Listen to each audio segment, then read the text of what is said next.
Vibrant, amazing people than the seniors served by Meals on Wheels.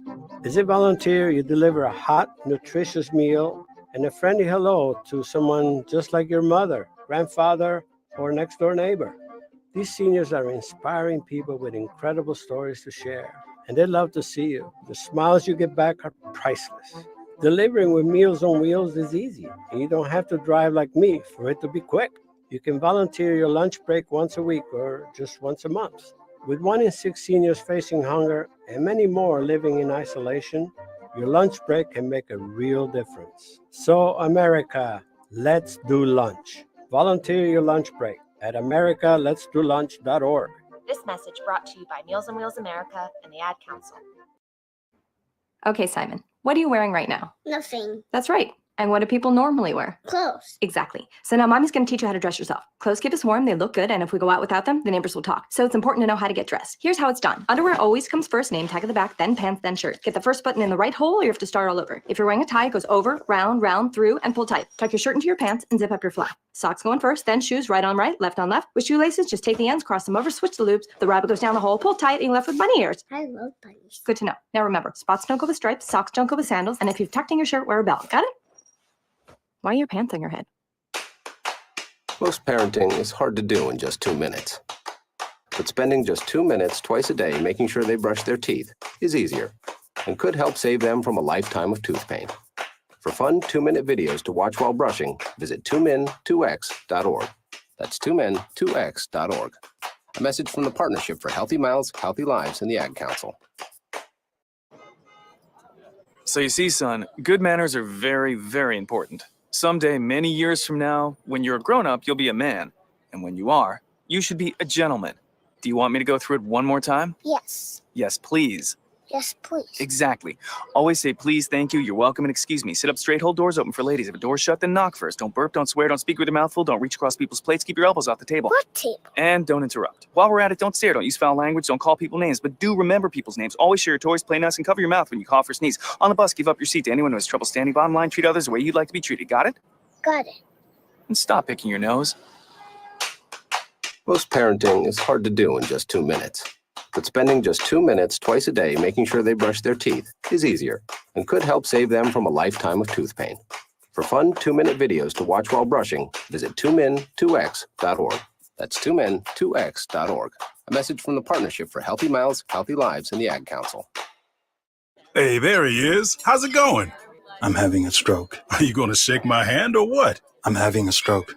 Wow, you're not even moving your arm. I'm having a stroke. Are you okay? I'm having a stroke. Your face looks weird too. I'm having a stroke.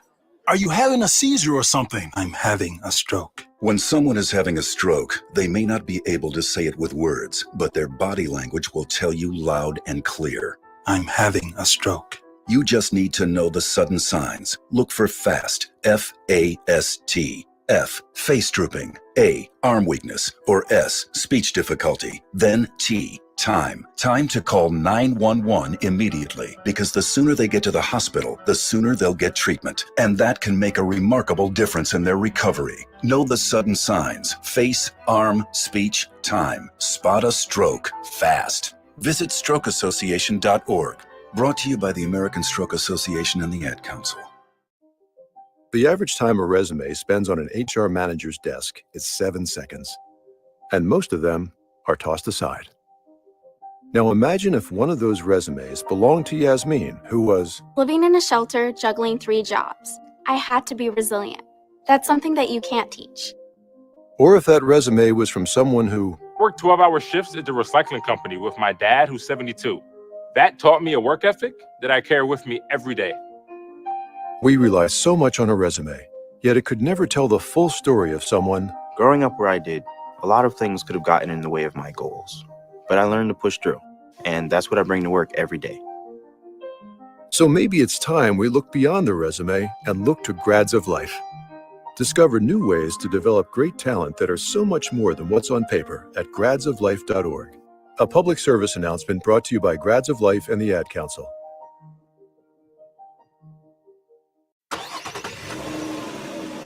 Of course my kid's in the right car seat.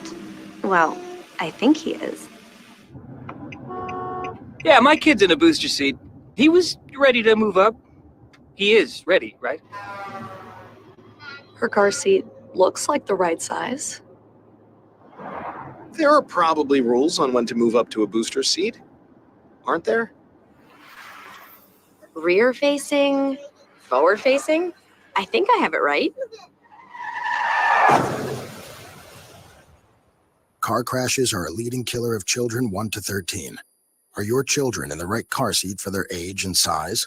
Don't think you know you know. Go to safercar.gov/the right seat. I know my child's in the right car seat, or else I wouldn't get in the driver's seat. Brought to you by the National Highway Traffic Safety Administration and the Ad Council. You don't usually get a stock tip from a 16-year-old, but I'm here to tell you about a different kind of stock. It's called Better Futures, a stock for social change that's not about making money. Instead, you invest to help students like me go to college. This is beyond a simple donation. It's the opportunity for America to invest in its kids and take an active stake in the future of the country. The return on your investment isn't money.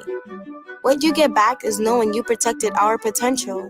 So one day, that potential can grow up to become surgeons and architects, executives and engineers, people who can change the future just by being a part of it. My name is Alicia, and I am your dividend. Invest in better futures with UNCF. Visit uncf.org/invest. A mind is a terrible thing to waste, but a wonderful thing to invest in. A public service announcement brought to you by UNCF and the Ad Council. Yeah, but then Michaela will be like, why don't you just ask her yourself? That's just like Michaela. Sarah, buckle up. Michaela's such a great name. I wish I was called Michaela. There's like a dozen Sarahs in my class. Hey, we're not hitting the road until you buckle up, honey. Oh yeah, seatbelt. I forget sometimes because my brain is like busy, you know? I wonder if there's pizza at school today. Sometimes it can be tough to get through to your kids, but it's not impossible. Always make sure they're wearing their seatbelts, even on short drives. Remember, you have the keys, you have the power. Never give up until they buckle up. A message from the National Highway Traffic Safety Administration and the Ad Council. Visit safercar.gov/kidsbuckleup for more information. It's the Worldwide Sports Radio Network. What are you talking about? No, it's not him. There is only one more. There is only one more. That's it. One more. Get her ass! No! They saw your team put up zero effort. Wake up! Remember in the old days, they used to have oxygen for them. Where's the oxygen? They play like absolute just garbage. This is the Sports Loudmouth. Yay! Man, can you keep it down? I'm trying to introduce here. With Errol Marks and Speedy Petey. You're not even a has-been. You're never was. You're never was. From a cold New York night, it is dark. It is loud. You're listening to the Sports Loudmouth. I'm your host, Errol Marks, my co-host, Speedy Petey. 631-672-3108 is the number to call. Go to our website at www.worldwidesportsradio.com. Check out all our shows throughout the week, including the Loudmouth, which airs every single Wednesdays and Thursdays at 7 p.m. All you have to do to tune into our show is go to our website at www.worldwidesportsradio.com.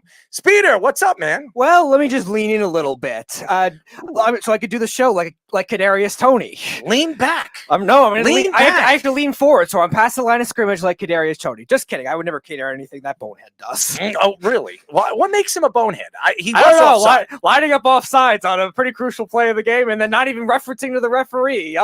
Let's check in before the play, like every other player does. Nope, not Kadarius Toney. Well, Patrick Mahomes was having a heart attack on the sidelines. Yes, he was. He was. And by the way, Kadarius Toney actually at the end of the game actually saw the video and said that he was at fault for the offside. But before that, everybody was having a heart attack over there in the great Kansas City of the world. Yep, and now all the Chiefs hanging out with some Swifties. or Swiftiettes. Well, maybe Taylor Swift could teach Kadarius Toney how to move his body the right way. Well, I don't know about that. I mean, we still have to see if she can move her body the right way. I would trust her to do it more than him. Why don't we ask Travis Kelce if she could do that? Well, I would trust her to do it with her choreography and dance moves more than Kadarius Toney's skills in route running. I would Travis I knows would how not to trust dance. Kadarius Toney to run a route beyond 6 yards. But he likes to dance too, so Yes, maybe he could be a backup dancer for Taylor Swift. I would trust him to do that much more than Kadarius Toney. Well, I'm not talking about Travis Kelce. I'm talking about Tony.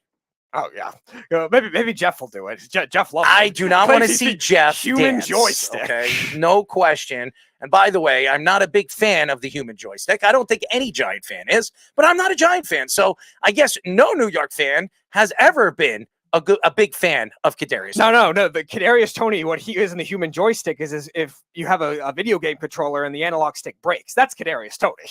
Well, I just want to, before we get into the show, I want to wish a very, very happy birthday to Thomas, our boy over here, Scoop's father. He's 54 years old. Long-lasting life and many, many more years to come. And his sister, Emily, who's now 23. So, he's speedy. Every single year, as long as you're breathing this air and you're going day by day, minute by minute, second by second, it's a good life, right? Am I right? Yeah. I mean, you don't look like you're having a good life. Are you having a good life? I'm healthy. I'm not being tortured by everything that's going on. Let's in the not world. talk about that.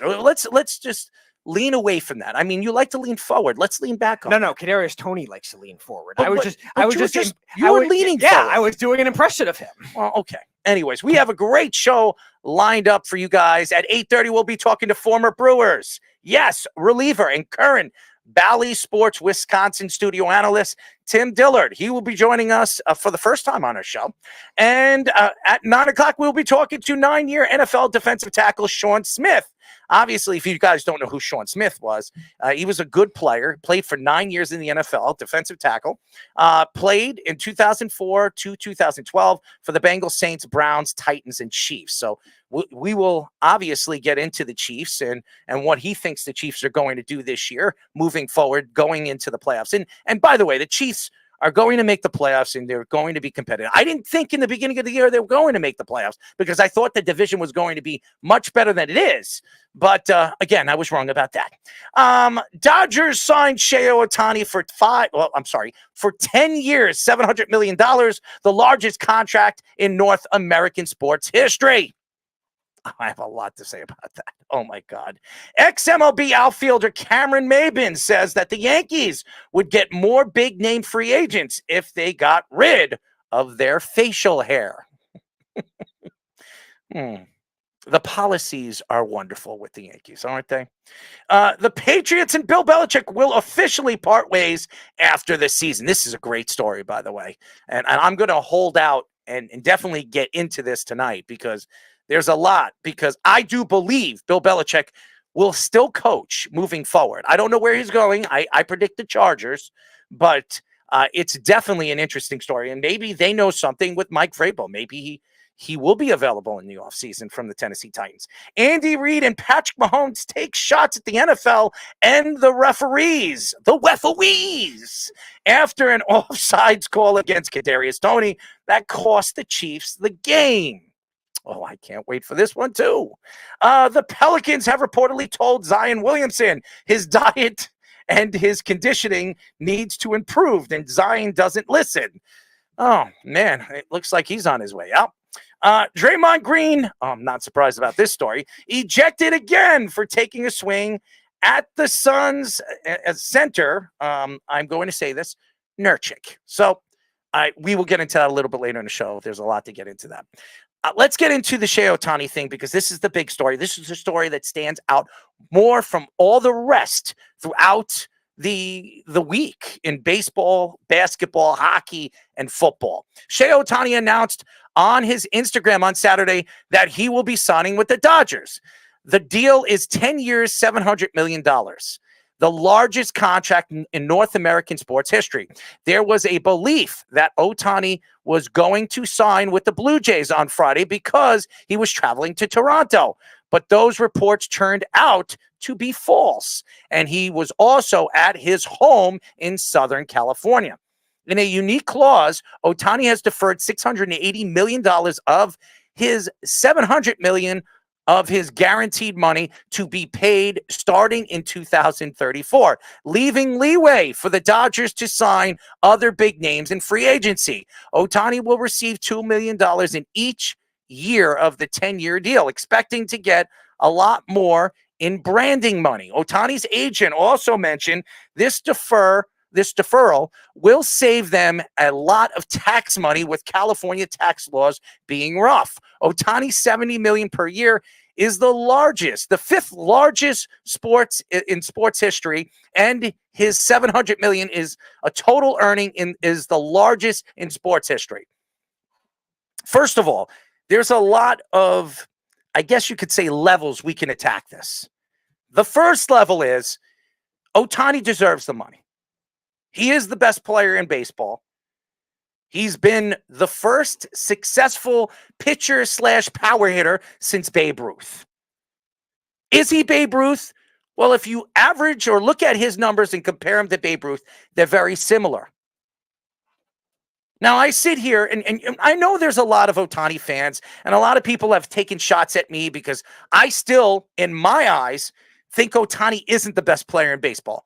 I want to look at baseball in many different ways, and I want to see that player play every day on the field and hitting in the box. Now, Ohtani, he hits every single game in 162 games if he's healthy, but he pitches every fifth day. I look at guys like Aaron Judge, Juan Soto, all these top players that play out in the outfield, play in the infield. Paul Goldschmidt for years was one of the best players in baseball, won an MVP a couple of years ago. These guys play on the field every single day. 152 games, 162 games, and everybody's going to say, well, Ohtani plays every day. He's a DH. He's not playing on the field, and I understand that, well, that's not his fault. He's a pitcher. Fine. If that's what you're going to argue with it, or try to argue with, well, fine. That's a good argument. But again, I'm looking at a player that's on the field 24 hours a day, training, building his body, has to stay on the field in 9 innings and beat his body up. So when I look at Ohtani, is he worth $700 million? Absolutely. But he tore his UCL twice. How many pitchers in history that tore their UCL and had Tommy John surgery twice have been successful when they've come back? I would say if I could remember one. Usually when you tear your UCL, your arm's better when it comes back. If you tear it a second time, I don't know. Jacob deGrom's going on to his second UCL tear. Is he going to be worth the money that he got? I don't know. He's not a hitter. At least if Ohtani's arm is not as strong as it was before he had his second UCL tear, it doesn't matter because he can still go up and he still can hit and jack up 45, 50 home runs and get over 120 RBIs and still be consistent at the plate. But when you hear this story with the Dodgers and this level of money that this player got, and again, I'm not questioning the money or the contract, but the deferred money and how the Dodgers negotiated this deal with Ohtani, where he doesn't make the bulk of his money until 2034. We're in 2023. You're talking about 12 years from now. When he's retired, he's no longer in the league. And we all know about Bobby Bonilla and Rick DiPietro. We live in New York. Bobby Bonilla is still getting paid $1 million a year. $1 million. Could you imagine getting paid $68 million after you're done with your career every single year? And I don't want to hear about the tax bracket. This guy is going to be a multi-billionaire by the time he's done with his career, with the endorsements he's going to get. And he's going to get a lot of them playing for the Dodgers. He's going to make between $30 and $40 million every single year just off endorsements. That's why he deferred the money. And how baseball can sit here and let the Dodgers control the cap Okay? And that's what it is. And I don't want to hear about the Yankees, because if the Yankees do this with Juan Soto, I'm not going to accept it. I don't want to see this by the Yankees. This ruins baseball. This tells me that baseball needs a salary cap.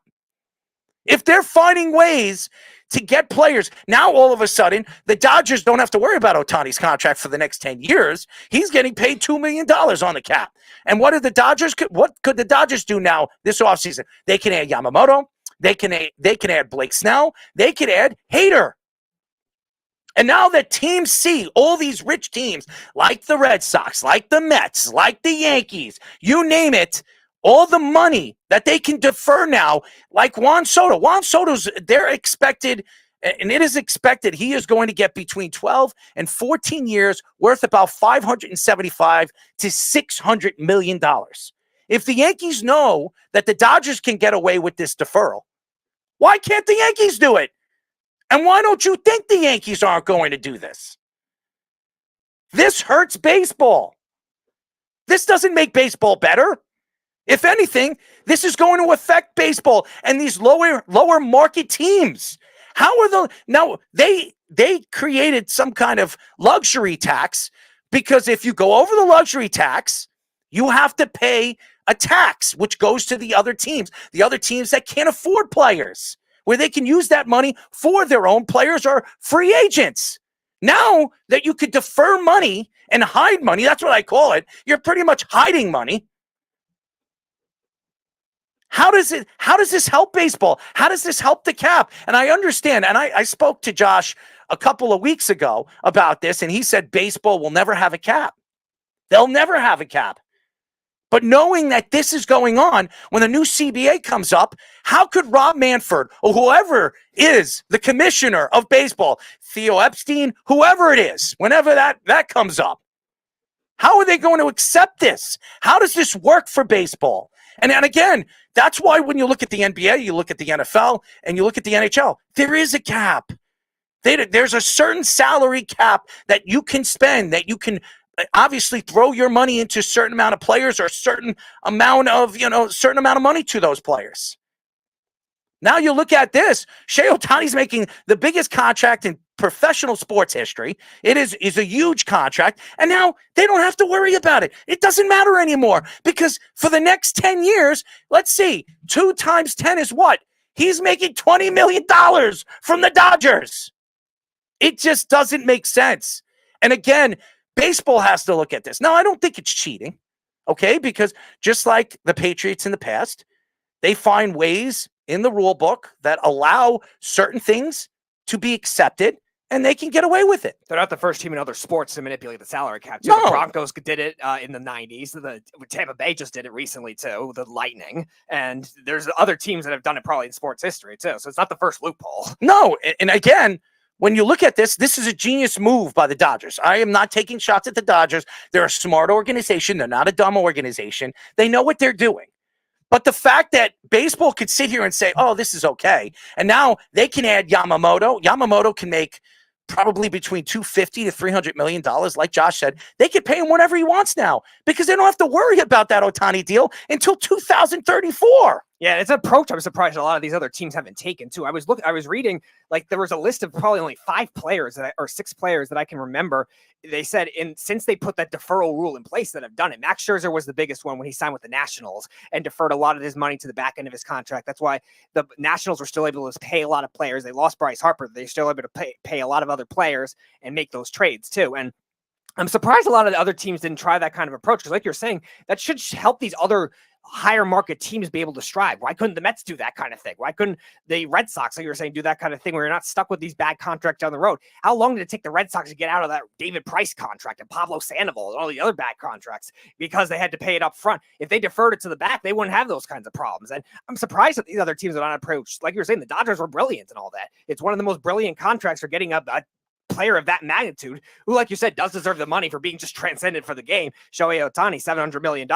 And like you're saying, there's going to be a ripple effect for this kind of thing too. Now, the players have to be as good as Shohei Ohtani to do that kind of thing, or to that level, and to that level of popularity too, to get the endorsements. But you're right. Other teams are going to try to take that on. Absolutely. And again, I'm not looking at it as it's a bad thing. But again, these teams, all these other teams like Kansas City that can't afford players. We go up and down different teams in their rosters. Arizona, the Diamondbacks, teams that are not bringing in that many fans to their stadiums, like the Yankees that are selling out, or they're selling out the majority of their games. The Mets right now with the team that they have, and with Steve Cohen trying to draw more people to come and watch certain players in their facility. And then obviously the Red Sox, who right now are a sucky organization because their GM, they brought in a GM because they thought by not spending money and building their farm system the way it should be going in professional baseball and what it's been working over the last couple of years. Ask the Braves, ask the Cardinals,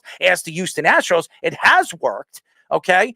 And they've been successful. It hasn't worked for the Boston Red Sox. So now the Boston Red Sox fire their GM. They bring in a new GM, and now they're not overpaying right now. But I expect the Red Sox to dig deep into their pockets in the next 2 years because they can't sit back and relax when you see the Yankees add Juan Soto, and they're probably going to pay Juan Soto $575-600 million of deferred money and still bring in superstar players to play with their other superstars. And again, Jeff, you could say whatever you want. I'm a squirrel brain or whatever. It makes a lot of sense of what the Dodgers are doing.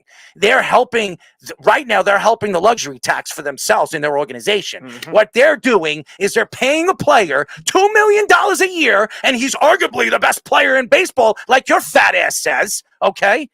And then you sit here and you say, I'm a squirrel brain. I don't know what I'm talking about. Really?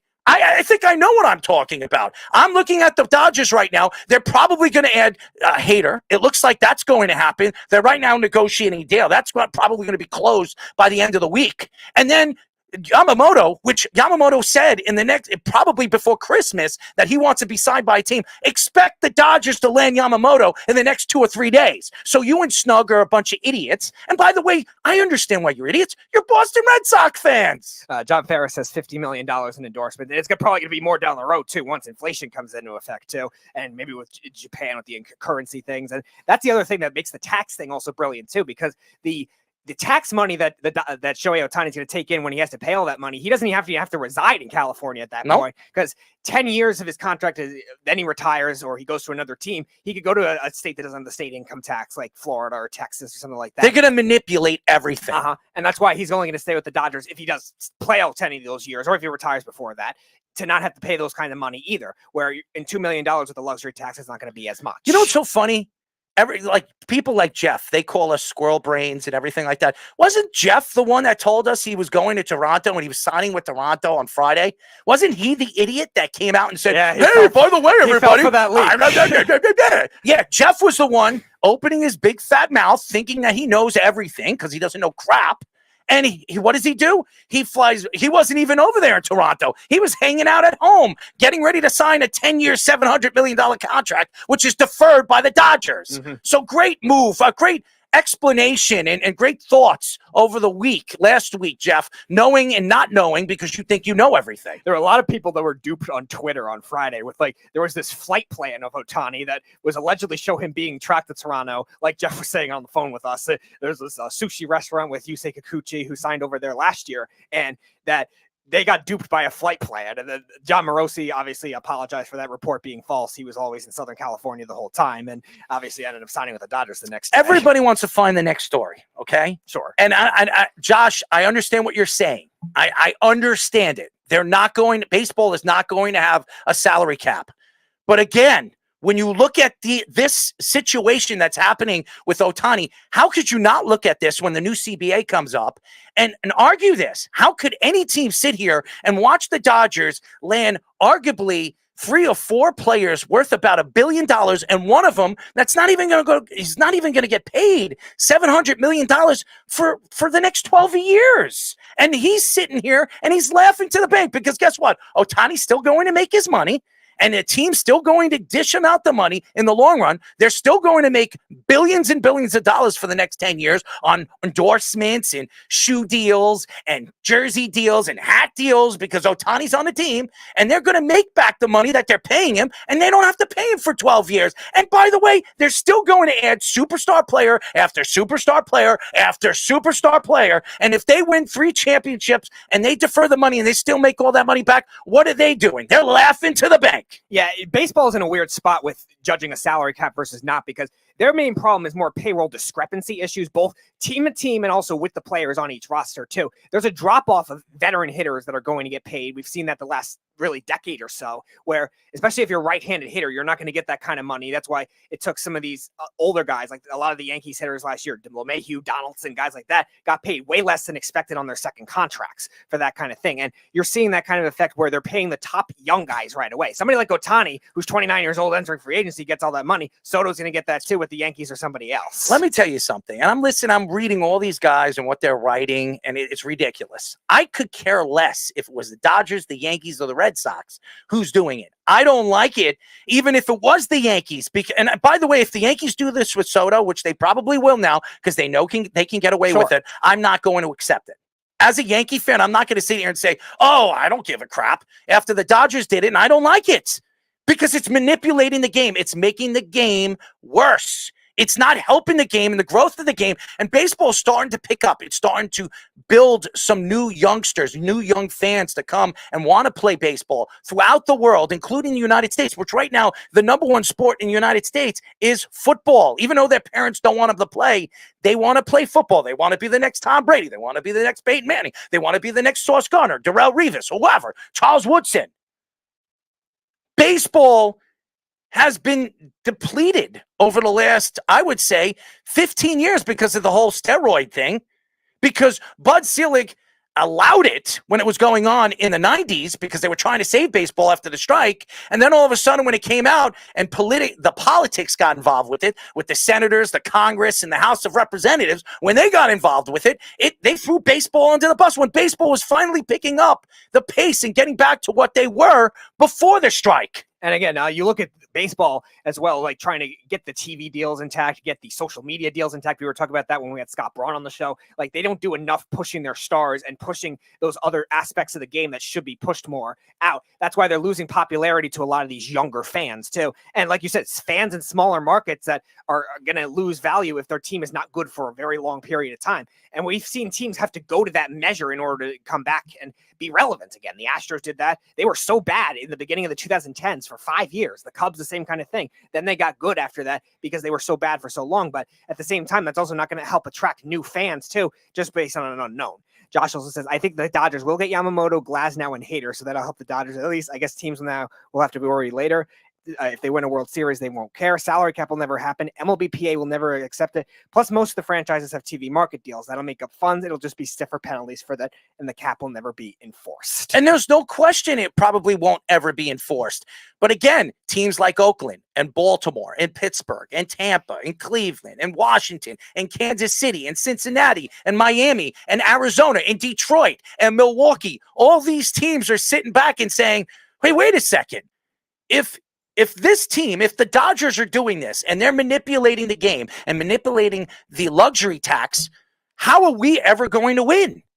How are we going to be able to compete with the Los Angeles Dodgers, the New York Yankees, the New York Mets, the Boston Red Sox, all from the top, from even Philadelphia and Texas right now has a big cap. Mm-hmm. All these teams that are willing to open up their pockets and spend. And by the way, the San Diego Padres, who can't even afford their players, as they just gave away one player to the Yankees. Yeah, the San Diego Padres are the lesson of how not to spend money. And obviously all the TV deal fallouts now. And Josh was saying on his show last week, too, that there could be other teams that could be in that predicament. But yeah, the owners are going to have to spend more money. And that was a big problem with the lockout, too, is the owners were not spending enough on these other things. Josh, it has nothing to do with owning a team. All these organizations are making millions and millions of dollars through endorsements. You're not going to throw. And Josh, you're sitting here because you have the richest owner in baseball, and Steve Cohen, that opens up his pockets. He doesn't care where he throws it. By the way, he spent over $1.5 billion in the last 2 years, and he pretty much threw them all away last year trying to get rid of the contracts and practically is still paying those players to play on other teams. So, Josh, don't sit here and tell me, well, if you can't afford it, don't own a team. All these teams can obviously could afford their teams. Hence the reason why all these teams are worth billions of dollars. That's why right now in professional sports, even in business, you want to own a sports team because it's the number one growing business in all of business right now. If you look at it, every single year, a company or an organization, especially a professional sports team, they go up at least $500 million or $400 million a year with the endorsements, TV deals, everything that they get from professional sports. So again, you sit here and you say, well, it's easy for a fan to say because it's not his money. But if you're a team right now that is not as wealthy or as big as the New York Yankees organization or has an owner like Steve Cohen, like the New York Mets, I'm honestly, if I was the owner of that team, even if I'm well off and my team's worth billion, I'm a billionaire, I'm not going to be happy because I don't stand a chance against these teams if they're going to defer contracts and bring in more superstars to play with them. I wonder, too, if this is going to be a ripple effect that could also help players that are either fringe players, younger players that are looking for their first contract but maybe had a bad year or has been inconsistent throughout their careers, or these older players that could not get the value before. If these kind of deferrals happen more often, are they going to be able to get more money at the end of their careers or get more money in the peaks of their careers, too, that they deserve as well? Because we've seen this issue with baseball, especially. These teams will pay 3 players a combined $300 million each, $900 million, and then the rest of their roster, they have to sprinkle everything out. And you wonder if those deferrals will at least help those kind of players get the money that they want too. But at the same time, yeah, those other low market teams are really going to have to rely on, like the Mets paying for Steve Cohen. Where's that guy going to come in for the Rangers or the Diamondbacks or a team like that might not get that money on the TV deals? Where is that owner going to come in and buy the team? Because we've seen, like you were saying, these new deals, new ownership pay $5 billion, $6 billion for these new teams. Let me explain something to all the fans out there. Shohei Ohtani is making $70 million a year. There is 1, 2, 3, 4, 5, 6, 7 teams right now in baseball that don't have a cap more than $60 million. Mm-hmm. $60 million. Cleveland, Miami, Milwaukee, Cincinnati, Pittsburgh, Baltimore, Oakland. If you go through all those teams right now, when was the last time any of those teams won a championship? Answer that question. When was the last time Cleveland, Miami, Milwaukee, Cincinnati, Pittsburgh, Baltimore, or Oakland won a championship? I think Miami is the only one that's won. The only one. The only one. In the 21st century. Mm-hmm. The only one. And they're all owned by billionaires, Josh. It's the fact right now, these teams, these top teams like the Yankees and the Dodgers and the Mets, they're going to manipulate. They're going to manipulate the cap. Now you can defer players. Oh, well, baseball's not going to do anything about it. Or they have to wait until the new CBA. When's the next CBA?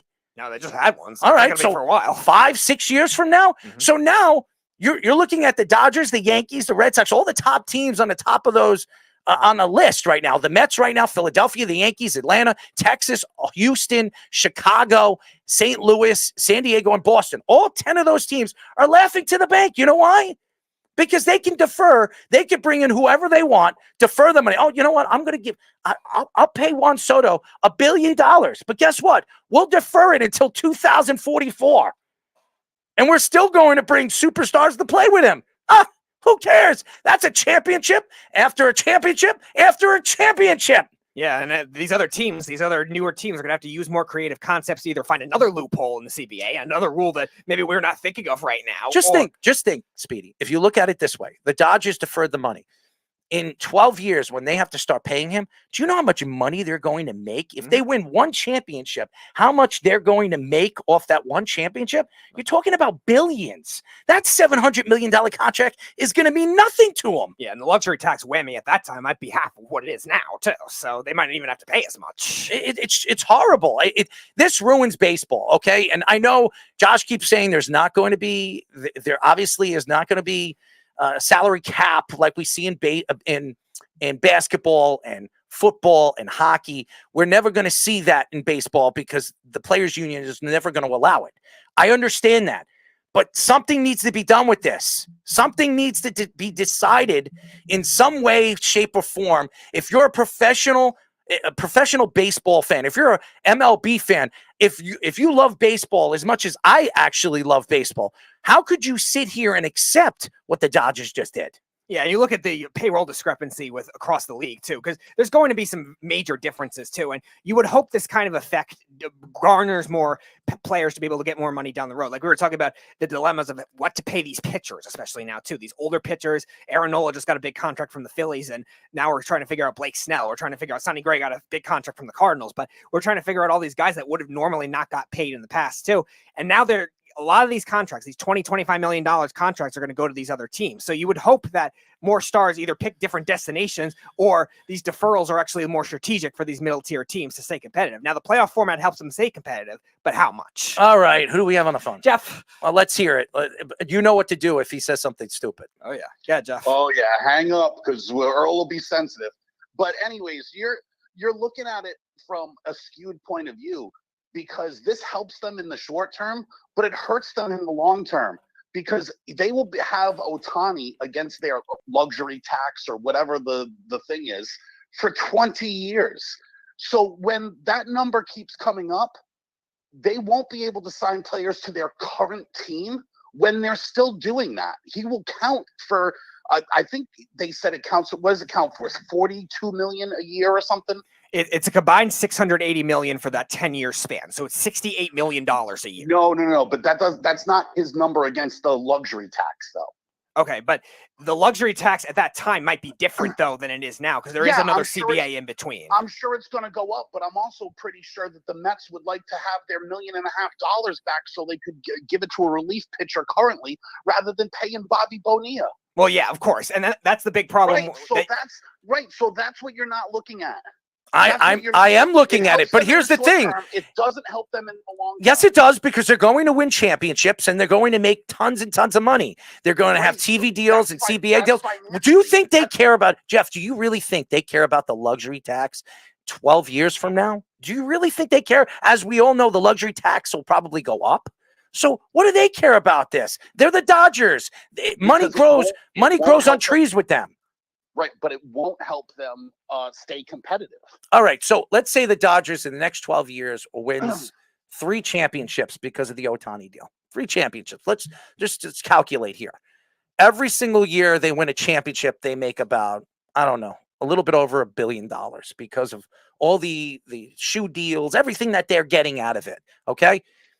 In 12, I'm just saying, whatever they get, TV deals, whatever, whether they're getting national time on TV or on the radio, okay? They're making money every single time the Dodgers games are being played. All right. So and obviously Ohtani's jerseys that goes to the Dodgers. All right. Practically almost all of it. Unless he negotiated a piece of that into his contract. Maybe. No, it's not formally in the contract. He just anticipates he'll get money that way. Just think about it this way. In 12 years, I'm going to estimate that this team is going to bring in way over $12 billion off of the Ohtani deal. $12 billion. So you think $700 million is going to affect the Dodgers? They're laughing. They're laughing at this. Right. Again, you're concerned about the money when you should be concerned about the balance of power. That's what. No, I'm not. I'm not concerned about the money. I'm not concerned about the money. I'm concerned about the balance of power. Yes, I am. No, that's all that you see. Oh, you think they care about $700 million? That's what you're going to. Talk about the competitive balance of baseball and how, it helps the Dodgers in the short term. I just said that, Jeff. It doesn't help them in the long term. And it's also a little ironic that a Yankees fan is. Oh, here we go. Here we go with the Yankees again. Listen. Did you not listen to the monologue? Did you not listen to the monologue, you idiot? Did you not hear it? Did you not hear what I said? If the Yankees do that with Soto, I drifted in and out because you just. Oh yeah, you drifted in and out because you're just so smart. Because Ohtani was going to the Toronto Blue Jays, right?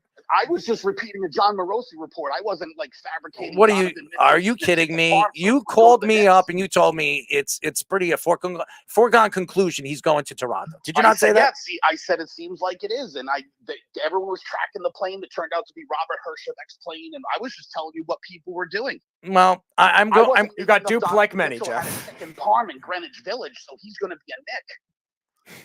Here we go. You got duped like many with the Donovan Mitchell thing. With the flight plan. With the Donovan Mitchell had a better chance being a Nick than Ohtani did for the Toronto Blue Jays, okay? So you want to make jokes? You want to throw jokes at me? No, fine. You said Josh had told you the same thing about Toronto. Everyone had been reporting. Everyone. Yeah, well, guess what? They were wrong. including Josh and including you. It turns out it was wrong. I can admit, I fell for the report and it was wrong. Can you admit hockey players don't skate 70 miles an hour? I can admit that you're an idiot. You couldn't even do it. I can admit that you're an idiot. I could also admit that you bring up stupid things. And you are. Connor McDavid 100%. 70 miles an hour. Listen, and I don't care what you say, Josh. You could, Jeff. You could say what. That's probably that is. I wouldn't call it an insult. Okay, Josh is a good guy. The worst thing you have ever said to me. Jeff, I think it would be much worse if you accidentally slipped and called you the beef. Jeff. Oh, no. I don't just come carrying. Jeff, if you listen to the beginning of the monologue, I said this is going to affect the balance of power with MLB. I've said it. And I, again, baseball needs to look at this because this cannot keep on going because the Yankees are going to do the same thing with Juan Soto. Definitely going to do the same thing. Hey, if the Dodgers could do it, we can too. And that's what they're going to do. They could, but here's the difference. Most players won't do this. The major difference is Ohtani making $2 million a year means he'll make $44 million. What do you think Soto's going to make playing for the Yankees in the Bronx, where it's Dominican Central? Okay, right. That's what it is. Great. I will continue with the point. Ohtani makes $42 million a year off the field. So his $2 million a year, he'll make a total of 44, which still makes him the highest paid player in baseball. So how many players do you know that can afford to do that, number one, and would do that? Most people want more money now, so they would have control. This is really a selfless deal by Shohei Ohtani. Juan Soto is going to do it because he knows he's going to make a ton of money being a Yankee. He's going to make more money than Ohtani's going to make in LA. I will say this. It is very refreshing to see the peaceful transfer of power from Bobby Bonilla. His deal ends in 2035, and the deferred money king will then be Shohei Ohtani. So it is good to see a peaceful transfer. Chris Davis is doing it too. There's also a big difference between the skill level of Shohei Ohtani and Bobby Bonilla.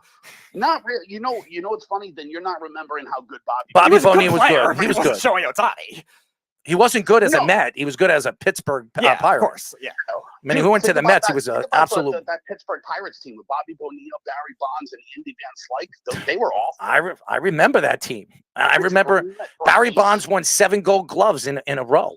I remember that. He was the best center fielder by far in the league. And he really changed the game. And Bobby Bonilla, he was hitting right in front of Barry Bonds.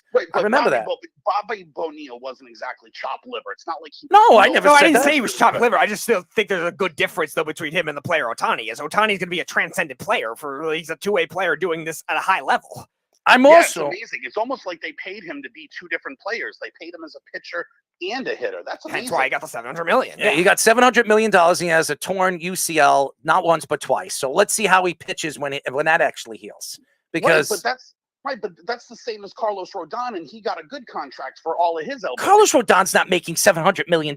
He got a $130 million contract from the New York Yankees. $27 million a year versus $70 million a year. What are you, nuts? Triple. What are you, nuts? Yeah, but not really, because next year he'll be making $25 million more than Ohtani. Okay, yeah, but the total amount of again, this goes back to the whole beginning of the monologue, how this affects baseball, and it's definitely going to affect it moving forward. And if you sit back and you understand the way baseball works, you would understand that all these other teams, especially with the cap and everything, that the luxury tax that these teams were making at the end of the year, they were getting an extra $20 million, $15 million. The Dodgers are laughing to the bank because they don't have to pay it. They don't have to pay it. I mean, they eventually have to pay it. Yeah, eventually, yeah. By then, they'll have all the money in the world. No, it's not eventually. They pay it immediately, dude. They have to put part of the rule in baseball with the deferred money is they don't get to hold on to it and collect the interest and do whatever. They have to put it into an escrow account every year. So they are paying it every year. Yeah. Starting in 2034 and running to 2043. No, starting immediately. No, they don't, Jeff. No, they don't. No, they don't, Jeff. Yes, No, they don't, Jeff. No, they don't. They have to put it in an escrow account. So what? So what? It doesn't. So they don't get to keep it. They have to put it in escrow. We know that, but it's again, they don't have to pay it right now. They don't have to worry about that right now. They don't have to worry about any additional luxury tax issues. They are paying it right now because they have to. They have to stash the money away. Yes, we know. Yes, But that doesn't mean that that doesn't hurt their current luxury tax situation. Absolutely not. That lets them go after Yamamoto, lets them go after Blake Snell, or whoever the hell they want. Class now, they could get whoever they want and overpay those guys because guess what? They deferred $68 million a year for Ohtani, who's arguably the best player in the league. So great. But you've already seen deals like this already, and I realize this is going to be hard to wrap your brain around because you're stuck on the idiot in left field for the Padres, and you go and because Josh is good for this too. They scream, "Oh, how's they paying him $300 million?" Well, he made $11 million last year. They're just moving the money around.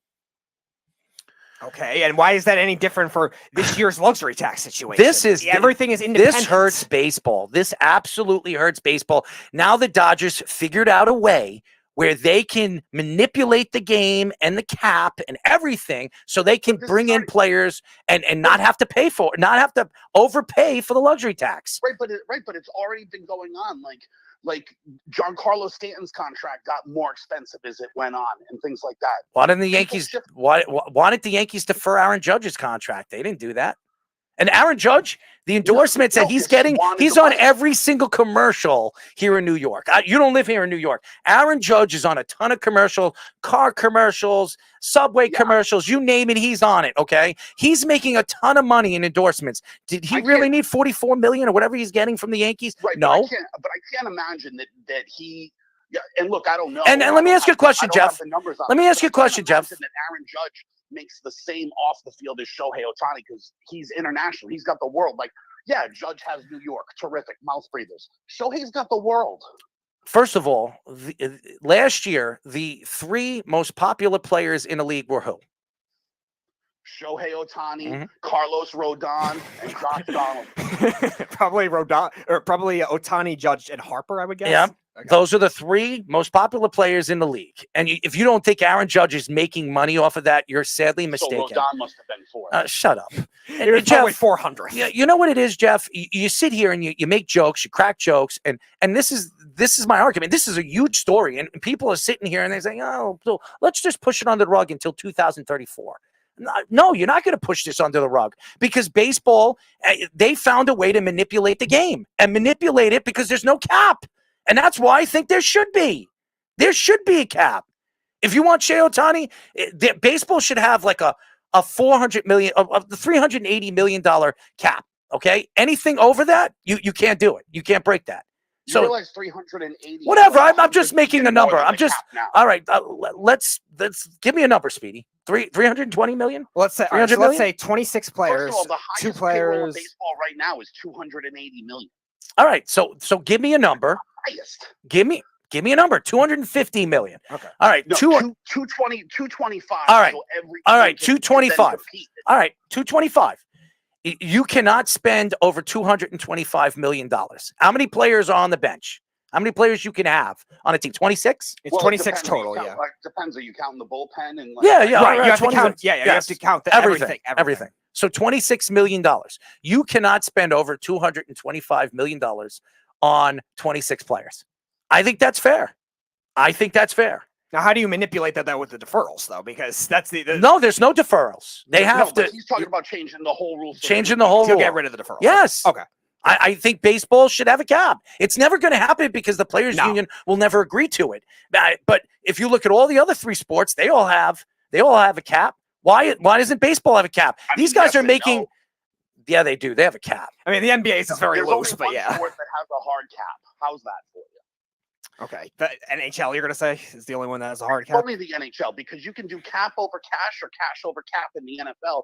That's why they can manipulate that thing. And to be honest, there almost is no salary cap in football because you can then restructure contracts and move money to lower the cap number. There's constant manipulation with that. So the NFL cap is a joke. Oh, all right. Whatever. I'm going into what we see right now with the money and the deferral money that Ohtani just gave the Dodgers an opportunity to bring in other superstars to come and play with him and practically manipulate the game. Because now you have Mookie Betts there, you have Friedman there. Look at their lineup. Look who they're going to bring. They could still, if Acuna becomes available, why not bring in Acuna? Why not? Or he's going to be the next one that's going to get this benefit. But I never heard this argument out of you before today. It just happened. That's why. Because there weren't many players that manipulated contracts this drastically. No, Jeff, I don't like the big contracts. I've sat here and argued the points, and the Yankees never won when they bought their team. Never, except the 2009. 2009 was the only year they did that. Right, but you and they also succeeded. had no problem when the Yankees infield alone cost more than $1 billion. Hold on one second. First of all, and I'll say it again because obviously you don't listen to this show enough, and if you do, you're not paying attention. No, I have said this is the first time you've ever complained about it. I complain about it all the time. What are you talking about? Right, you were running around going, "Get A-Rod off the team. He costs too much money." First of all, I never wanted that extension with A-Rod, and I like A-Rod. He was one of my favorite players when he played for the Yankees. I would have never extended him another $300 million. So you were wrong about that. I didn't want Robinson Cano. I didn't want Jacoby Ellsbury, as everybody knows. Okay, so don't sit here and tell me that. Well, I'm glad. You know why? Because he was a Red Sox and he sucked and he did steroids just like everybody else. He was actually really good with the Red Sox. Yeah. He did. Yeah, when he was healthy, he was great. Yeah, he was on steroids. He just That's was why. hurt a lot, though. So I'm just saying this deferral contract is going to affect the game of baseball, and I don't care what anybody says. And you watch the Yankees manipulate the game now too. But it's been a rule for the longest time, and no one's ever taken. Because that's what I said before. Like, why are they not doing more teams? There's 5 players have done it in the last 10 years. Because now. Because most guys want the money. They can't Shohei doesn't need the money. That's why he can do it. The amount of players that could do this is so small. To this extreme level, yes, absolutely. There's, like I said, Acuna is going to be the next one that'll be doing it to this level because he's Hold on, Jeff. Jason Dominguez for an example. I'm just using him because you're familiar or whatever. So Jason Dominguez, really good player, and he could get a contract. But the problem is he makes little to no money off the field. So when not yet, we don't know what he'll make if he does get good. Okay, just bring up a player. Bring up a player. Gleyber Torres. Gleyber Torres. Let's bring up Gleyber Torres right here. Gleyber Torres with the Yankees. How much money has he made? And his contract's coming up. How much money has he made so far in his career? Probably around 17, 18 million. 18 million. You can't live off of 18. So if he gets like a $300 million contract from another team and he defers most of it and only takes $2 million for the next 10 years, you don't think he can live off the $18 million he's made? Get out of here. No, hold on. You're all right. Again, you're not understanding. You're missing the point. Yes, he could survive off of that, but he doesn't want to because he hasn't really been making money up until this point. Most people want to set themselves up for the rest of their lives and get the 30 or 40 million or whatever the number was you said, and invest it and make it grow and do things like that. What is the point? There's no reason for it when you're making $70 million. What are you going to invest? Because you're going to be rich forever. Baseball for these guys. I understand. I understand that, Jeff. Okay. Ohtani gets $700 million when he's done. He's going, his family's family will never have to worry about money ever again. Ever again. I don't know. The way the price of eggs are going up, he could go broke very quickly. Get out of here. Get out of here. To me, it's a joke. I heard a pound of coleslaw at Beeb's Deli has gone up 50 cents, and that's appalling. Thank you, Jeff, for calling. Always a pleasure, Squirrel Brain. There it is. There it is.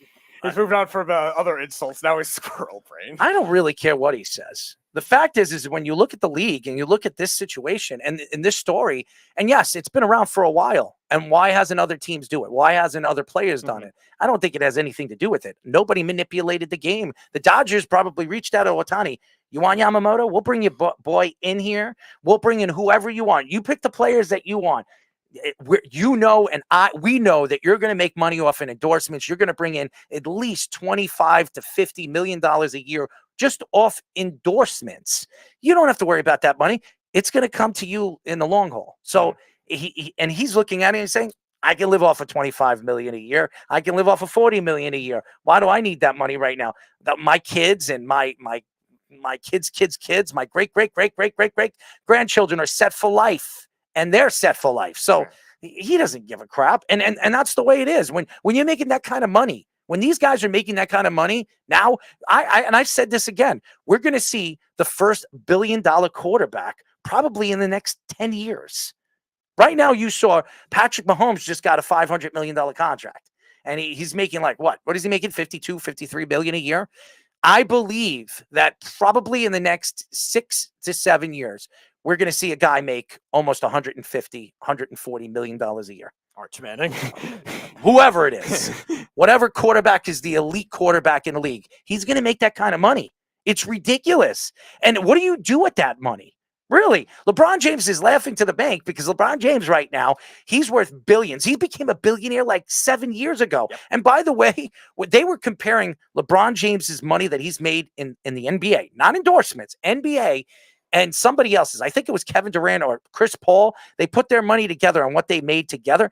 None of them in the long, illustrious career has made as much as Shohei Ohtani just made it for a 10-year, $700 million contract. Mm-hmm. And Shohei Ohtani, how long has he been a dominant player in the league? 5 years? Right, 5 years with one hurt, so probably like 4 years. 4 years, and he got a $700 million contract. So, hey, kids, families, all the parents out there, you know what you do? Knowing that baseball has no cap, what you do is you get your kid into baseball. You get him the best trainers. You get him the best hitting coaches, the best pitching coaches. Get him whatever he needs, the best everything, the best of everything. You know why? Because that kid is going to make you $100 million a year in the long haul. That's what you should do. All you parents out there, you know, with all these NIL deals. And by the way, we were invited to go to an event tonight. We couldn't make it because we have guests. To go to an NIL deal, two of the best NIL guys in the country were supposed to do I forget, it's an event. I don't know what it is, but vaguely described it to me, so I don't know. He vaguely described it to me today when I found out. Yeah, that sounds like him. It was within hours we were supposed to go tonight. So here's the situation. If you look at sports, college sports, professional sports, it's growing. With the new TV deals and with all these new TV channels and all these multi-billionaires buying TV companies and all that other stuff. You have Amazon now dominating. He's the richest man in the world. Bezos is the richest man in the world. He doesn't care about money. He's throwing money away. He's starting to buy radio stations. He's starting to buy TV stations. This is the wave of the future, and that's where the money is. Podcasting is the wave of the future. Why? Because nobody's going to give a crap about radio in the long haul, because there's some Joe Schmo who's going to be sitting at home doing a radio show, aka Joe Rogan, who has a $30 million studio, no question, and the basis of his home, and he got a $200 million contract from Spotify because of his following. So look at Pat McAfee. Pat McAfee turned down.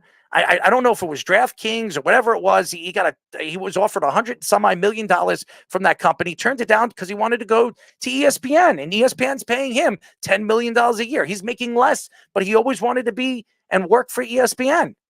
So it's changing. The world is changing. The money is changing. So obviously baseball and obviously the owners and the commissioner need to look at this and say, this is not going to work in the future. This isn't going to help the game. This is going to make the game worse.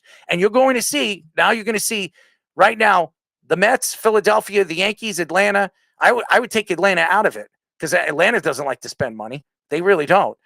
I would say the Yankees, the Mets, the Philadelphia Phillies, the Red Sox, and the Chicago Cubs. You're going to see as the next 10 to 12 years, if this doesn't get cleaned up, you're going to see only these 6 or 7, maybe 8 teams win a championship. Mm-hmm. That's how bad it is. Finds the next loophole in the CBA in order to do that. And I'm not saying Texas won. It was a surprise. Great for them. I'm going to tell you this right now. If this keeps on happening, you're not going to see a Texas Ranger team. And by the way, Texas is 5th in all of baseball with the cap. Yep. So they're spending money too. So that could be a reason why they were there too this year. But I'm going to tell you this right now. If you look at the top 10 teams right now, and you estimate in the last 25 years of baseball, I would say, and don't quote me on this, I would say out of the top 10 highest salaries and payrolls in baseball, in the 25 years, I would say out of the 15 years, those teams won a championship. That's where I would say the estimated number. Mm-hmm. And it's going to make it harder for teams like that to trust that. The Mets just got there. So yeah, the Mets are not there yet because the Mets are not in a spot where they have proven enough. They have a track record of developing the other things well, too. And that kind of deferral in Ohtani's contract, he could trust because the Dodgers are good at developing young players. The Dodgers are good at getting young players there. The Braves are good with young players. So when they have to pay Acuna down the road, they could trust maybe they could defer his money down the road if it's still there at that time. And Acuna is probably going to be the next one that has that kind of thing after Soto because he's a very popular player, too, and can get the money and endorsements. Not like Ohtani, but definitely could get that kind of money with his style of game, too. It's crazy. It really is. And again, Speedy, you look at the game and you look at the game of baseball, and everybody's trying to find a loophole. Everybody is trying to find a loophole. And I understand that. It's the way sports is because these guys, a.k.a. Mark Cuban, did anybody think Mark Cuban was going to sell his team? No. Nobody would have thought that. Why did Mark Cuban sell his team? Because he was making billions off of it. And he knows that he is going to connect with the new owner. Why? Because she wants to build a casino. He's a great businessman. He's going to make tons and tons of money off that deal. So he knew by selling his rights to the team, he's still going to make billions off of the deal. And that's why he did it. Banking on sports betting growth. 100%. I mean, look what he did with Bitcoin or whatever, dog coin, whatever he did. He was giving away tickets if you were giving him, Bitcoin, coins and stuff like that. He didn't care about the money. He knew that one way or another, these what do they call that? Coins or currency. Cryptocurrencies is the wave of the future. So the more cryptos he was getting and he was sitting on, the more money he's going to make in the future. I wish it was all Odell Beckham. Maybe he wouldn't have signed that contract. Well, Odell Beckham made a big mistake there. Former MLB outfielder and current MLB network analyst Cameron Maybin says that the Yankees would have gotten more big-name free agents if they got rid of the facial hair policy. George Steinbrenner put this policy in place in 1976, allowing only mustaches on Yankee players if they weren't clean-shaven. Maybin tweeted, You wouldn't believe how many quality players just think it's a wacky rule to have. We're coming up on 2024. Just let that go already.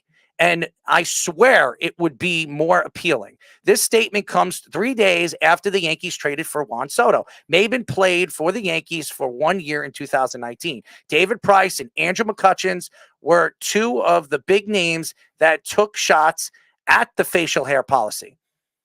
First of all, David Price never played for the Yankees. Andrew McCutcheon did, okay? He was a trade deadline. Yeah, he did. Okay, how long was he a Yankee? Not very long. 3 months. Not very long. All right. I understand why people don't like this rule. Okay, and the Steinbrenner family lives by it because this is who the Yankees are. This is what the Yankees created in the late 70s. They created a Yankee way, and nobody complained about it for years. Okay, and Cameron Maybin, all right, he was a Yankee for a little bit too. And he was a broadcaster for the Yankees for a year or so. Yep. And now he works for the MLB. Good for him. Why is he speaking? Did you hear Andy Pettitte say anything? Have you ever heard Mariano Rivera say anything? Or Derek Jeter? Or Jorge Posada? Or Bernie Williams? I have never heard any of the top Yankees that were a part of those great Yankee dynasties ever complain about this rule or this law. And if you're a Yankee, look at Garrett Cole. For years, he had a beard, a mustache. You think Garrett Cole's complaining? He's making almost $40 million from the Yankees organization. He just won a Cy Young. He's going to have a chance to win every single year. The Yankees and Juan Soto. You think he's crying about that? Why is Cameron Maybin speaking? If it was a star that played for the Yankees for years, like CC Sabathia comes out and says, I never understood that rule. Right. Meanwhile, the Yankees saved CC Sabathia. If you know anything about the story, about his drinking problem. Right. You sit here and you wonder why players want to create stories. Cameron Maybin is creating a story that really doesn't have any appealing thought to it. Okay? It really doesn't. If you're a Yankee fan, heck, if you hate the Yankees, do you think you give a crap if the Yankees have a law or a rule or a policy? Nobody gives a crap. They just want to see the Yankees lose. So why? Why is Cameron Maybin speaking? And I'm going to tell you this right now. Money talks. Right. Money talks. And do you think that Mark Teixeira cared when he took that money that the Yankees offered him? He had a choice. Mark Teixeira had a choice to go to the Red Sox or the Yankees. He chose the Yankees. Why? Why? Was it because he didn't like the policy? I don't think he had any facial hair before that either. So. He did. He did. When he played for Texas, yes, he did. Okay, but even so, it was a little, but regardless, AJ Burnett. Yeah. AJ Burnett for years on Toronto. He had facial hair. Mm-hmm. You think he cared when the Yankees gave him a $100 million contract? Not a chance. So why? Why does everybody want to attack the Yankees because they had a policy and they stuck by George Steinbrenner's policy? Honestly, even if the Yankees brought on all these stars that would have taken less, right, okay, to play for the Yankees, do you think it would have mattered? Honestly, it wouldn't have. Because the Yankees are a winning organization. The Yankees are the only organization in professional sports history has had 35 straight winning seasons. 35 straight. That's successful, okay? Maybe it's not championships. The Yankees haven't won a championship. We're going in, I think, year 14. Mm-hmm. It's been a long time since the Yankees have won a championship. But when was the last time the Mets won a championship? Yeah, not in my lifetime. Seriously. When was the last time the Braves won a championship? 2 years ago. I'm just saying. You could go back and forth. I could give you teams right now for back and forth. Teams that have won. When was the last time Texas won a championship? They just won this year. Exactly. And then we could go back and we look at teams like Arizona. It took years for Arizona to get back to where they were this year. Yeah, I think they only. Do you think it had anything to do with their policies? Nope. I think they only made the playoffs like 3 times in that span. So it doesn't matter, okay? And I don't know why. Again, Cameron Maybin wants to speak. He says it's going to it's going to sell, and that's why we're talking about it, because he knows that people are going to talk about this story because he mentioned it. But again, it's just a shot at the Yankees. Maybe the Yankees didn't want to extend him, and that's why he's working for the MLB. Yeah, and he's pissed off at the Yankees. So you know what? I'm going to just lay a jab at the Yankees. It's also flawed in the sense of a lot of the players that the Yankees were rumored in for at certain times were not guys that had like big facial hair. The Yankees in 2013 were in on, I think it was Justin Upton at that time too, as one of their outfielders, and they didn't get him. He went to the Braves and played with his brother. And obviously recently, and obviously Jeff loves to joke about it, Manny Machado was set to be a Yankee. Manny Machado never had facial hair with the Orioles. It wasn't even something he growed out. Same thing with Patrick Corbin, was supposed to be a Yankee for a while. So that was not an issue for facial hair. I think Patrick Corbin grew it out later in his Nationals career, but he never had that kind of thing with the Diamondbacks. So a lot of these guys, these top targets for the Yankees, I don't think the majority of them had things with beards in the past too. Do you think the Yankees care? Honestly, no, of course not. Do you think the Yankees care what Cameron Maybin said? Do you think that the Yankees care about any of the other superstars that want to play for the Yankees for all those years? Right. Not a chance. Cliff Lee never wanted to play for the Yankees. Right. It wasn't because of facial hair. And even Cliff Lee, he didn't grow out his facial hair big time either. So if the Yankees were so rumored to get Cliff Lee, that wasn't the reason they didn't get him. Roy Halladay didn't want to play for the Yankees either. Yeah. Do you think it had something to do with the policies that the Yankees have? It had nothing to do with it. Mm-hmm. It had nothing to do with it. All the Yankee fans that wanted Zach Greinke at the time, too. Zach Greinke never had facial hair. The reason was it was because of his social anxiety. Whenever the Yankees wanted somebody, they got him. You name it. Look, Jason Giambi, he had a beard for years. Yes. Mustache and beard in Oakland. Do you think he cared when he had to shave it off when he came to the Yankees and he got $150 million from the Yankees? The Yankees didn't care, and neither did he. Nope. So I don't know why Cameron Maybin's opening his big fat mouth. But you know what? He should keep it quiet, because you know what it is? He's throwing himself under the bus, and it's not just me speaking about him. I don't know Cameron Maybin in a hole in a wall, and maybe he should hide in the hole, because he obviously doesn't have any meaning to the game of baseball, because if he's going to bring up this story that's been around for, 40, 50 years, and nobody's complained about it, and even if they have, it's never been heard or never been complained about that a big superstar for the Yankees organization has ever complained about that. Even Nick Swisher, okay? Swishalicious, all right? Nick Swisher, he was a journeyman. Everybody loved him. When he came to the Yankees, you think he complained? Do you think he complained that the Yankees told him to shave his mustache and beard? Nope. Never. Even our friend Jabba we had on last week, he embraced it with the mustache when he was a Yankee. Jabba said it too. Yep. Jabba, listen, he loved being a Yankee. He didn't love Brian Cashman, as we know. Right. He said it. He wasn't a big Brian Cashman fan, but he loved the Yankees organization. He loved what they stood for, okay? And he loved what George Steinbrenner was bringing to the table when it came to a team and a winning organization.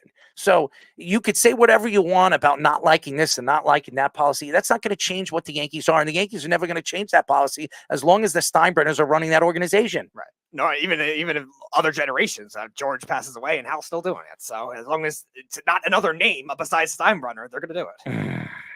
All right. NBC Sports Boston's Tom Curran reports that the Patriots will part ways with Bill Belichick at the end of the season. Curran also added that Robert Kraft has made the decision within the organization after the Patriots' Week 10 loss to the Colts, but felt it was disrespectful to fire him during the season. The Patriots are 3-10 and mathematically eliminated from the playoffs, the earliest the Patriots have been eliminated since Belichick took over. The Patriots were reportedly exploring trying to trade Belichick for a draft pick, but there were no suitors. The Patriots gave Bill Belichick a contract extension in the offseason worth about $20 million per year, which is ridiculous, which they still have to pay him for the remainder of the deal. Belichick had 261 regular season wins, 17 AFC East championships, 30 playoff wins, and 6 Super Bowl championships in 24 years coaching the Patriots. And we all know what happened and how he took that job as he was given the Jets job by Bill Parcells. And then 24 hours, he decides not to take it. And he flees and he goes to the Patriots, finds Tom Brady, and there she blows. All right. This is a crazy story. And I'm going to tell you why it's crazy. If you're an organization that's had so much success, you're talking about in 20 years with Tom Brady and Bill Belichick winning 6 Super Bowls. How could you part ways with a Super Bowl championship coach because of 2 bad years of football? That shows you that over the last couple of years, especially with the Jimmy Garoppolo situation and the Tom Brady situation, that Bill Belichick and Robert Kraft were not seeing eye to eye. The only reason why Robert Kraft gave him $20 million was because he thought he was going to turn this around as quick as he won with the Patriots. It didn't work that way. It's not easy finding a Tom Brady. It's not easy doing the things that he did in the years that he did it. But this guy is still a successful coach, one of the greatest, if not the greatest coach in NFL history. He needs, I think, 28 more wins to break Don Schuler's record of wins, which he wants to break. And that's why I believe he's going to get a coaching job somewhere in the NFL. He could take a GM job somewhere else. He could take a GM job. I believe the Giants would fire Joe Shane tomorrow if Bill Belichick came in and said, I want that job. They would fire him. And Dable would like it too, because him and Dable are very close, as he was his offensive coordinator.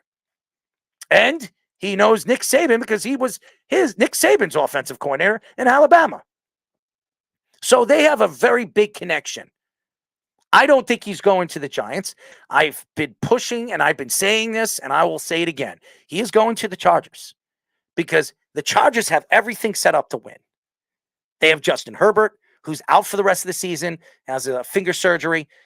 I think it's a great move for the Chargers because they're going to fire the coach in the offseason. They're going to hire a new coaching staff, and they're going to rebuild around Justin Herbert. And he knows he can get those 28 wins very, very fast with a quarterback as good as Justin Herbert. But this story, it's horrible. It makes the Patriots look really, really bad as an organization. Okay? First of all, how does this story come out? This is an organization that's kept the stories really to themselves. Mm-hmm. Besides the Kraft thing, him going to these parlors and, getting his chain jerked, I don't know. Okay? Besides that story, a lot of these stories have been hidden, thrown under the rug. The Spygate thing was pretty much thrown away by Goodell because he has a good relationship with Robert Kraft. There's no question that he does because we haven't seen those videos. They're gone. Now, even the Deflategate, which we now know is false, but that took a year too.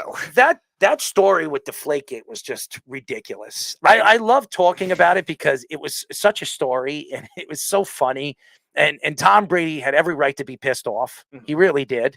But it took a while for that story to really come out. And that had a lot, and those cell phone stories were not true. Him destroying the cell, those were not true stories. But whatever.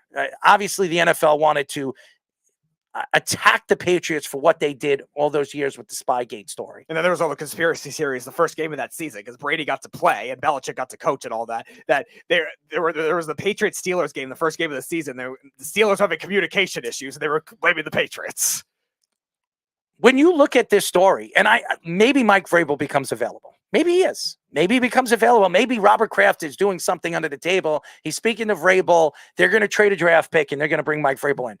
How much better is Mike Vrabel to Bill Belichick? What has Mike Vrabel done as a head coach? Has he won a Super Bowl?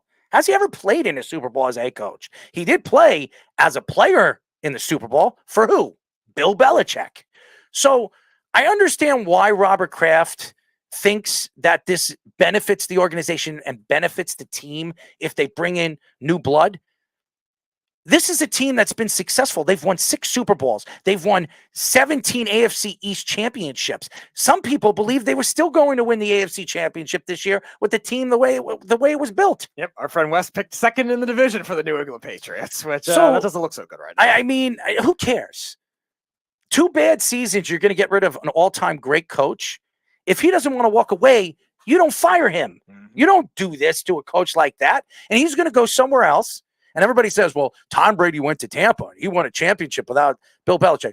Well, let's say Bill Belichick leaves New England and goes to the Chargers, a team that's been a failure of an organization when they get into the playoffs, an absolute choke artist, okay, in the playoffs and at the end of the season. And he takes this team all the way to the Super Bowl and wins the Super Bowl. What are the Patriots going to say after that? Seriously. And if you're a Patriot fan, and I know there's Snug and Jeff and all the Patriot fans listening to the show right now, are you accepting the fact that the Patriots are going to part ways with Bill Belichick, especially with the success of the New England Patriots and what they have done year in and year out and year after year after year, and even without Tom Brady?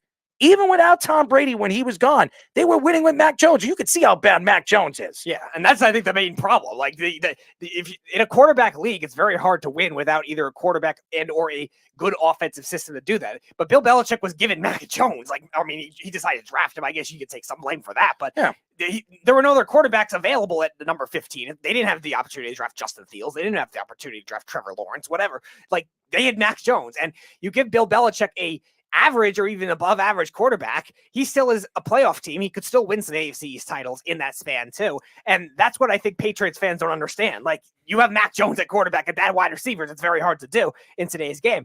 And that's why a lot of these Patriots fans are already ready to drive out Belichick. It just doesn't make any sense. They were ready to drive him out in the playoffs when they lost against Buffalo. Okay? And you remember that? Yeah, and I remember a lot, even against when they lost against the Titans in 2019, there was already doubts with a lot of the things. Oh, Brady's done, Belichick's done, blow it up now. And like, it doesn't work that way when you have a coach like Belichick the way he is. And like you said, a GM like Belichick, the way he's maneuvered this cap. The Patriots could have been like these other teams that are stuck with all these bad contracts, the Raiders, etc., that have all these bad contracts on their team. They could have been even a bigger pit than that. And like we were saying with the Raiders, and like we were saying with other ownership over the years, Robert Kraft is starting to get to that point where he's letting his ownership ego getting too powerful. And this has been going on in professional sports for a very long time, aka Mark Cuban. He opened his mouth for years. We mentioned Mark Cuban because he's been a big name in professional sports for many, many years with the Dallas Mavericks. He's been fined. He's been opening his mouth on and off the court.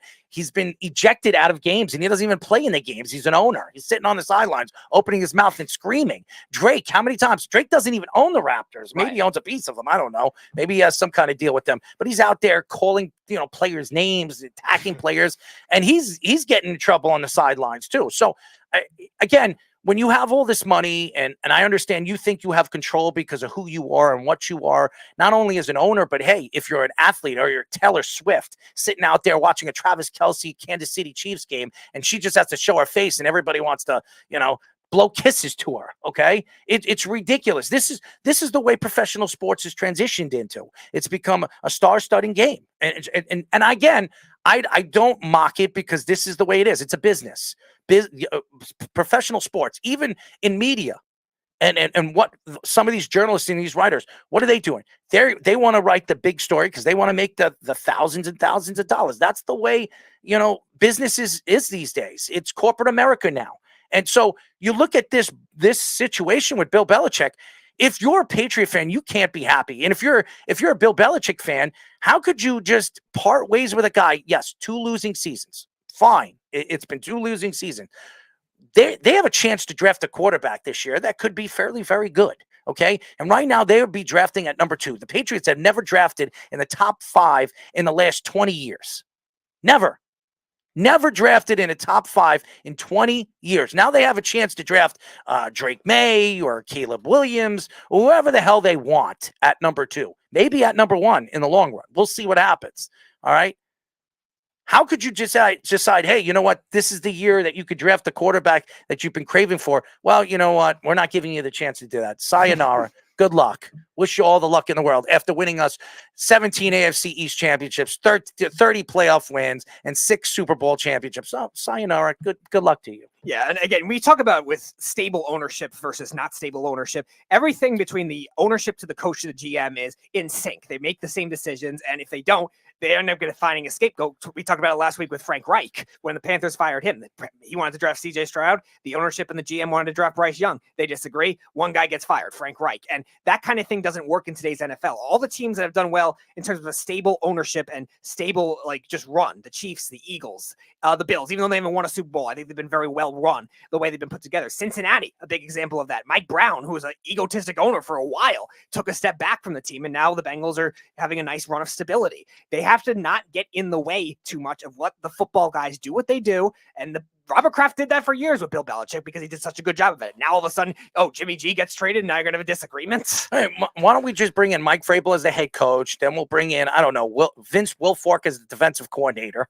Let's bring on all expatriates because that's going to make sense when you have the guy that built that team, the guy that drafted these guys. Mm-hmm. Hey, you know what? We don't need him. Let him go wherever he wants. He's going to fail. Meanwhile, everywhere he's gone, he's been great, even as a defensive coordinator. Look at the Giants. Look at the 2 Super Bowls. Bill Parcells came out and said it. He doesn't want to, and Bill Parcells, an ego trip waiting to happen. He said the reason why they won those 2 Super Bowls was Bill Belichick. Okay. Even we've heard Lawrence Taylor come out and say that the guy's an unbelievable genius. Mm-hmm. Okay. Nick Saban, who these guys are very good friends, and both of them think that Nick Saban thinks he's the greatest college coach of all times, and Bill Belichick probably in his mind, I've never heard him say it. I know Nick Saban has come out and really come out and said that he's the greatest college coach of all time. I've never heard Bill Belichick say it, but I get these 2 guys are friends, and they're face to face. You know that they're trying to win championship after championship. So you sit here today and say, hey,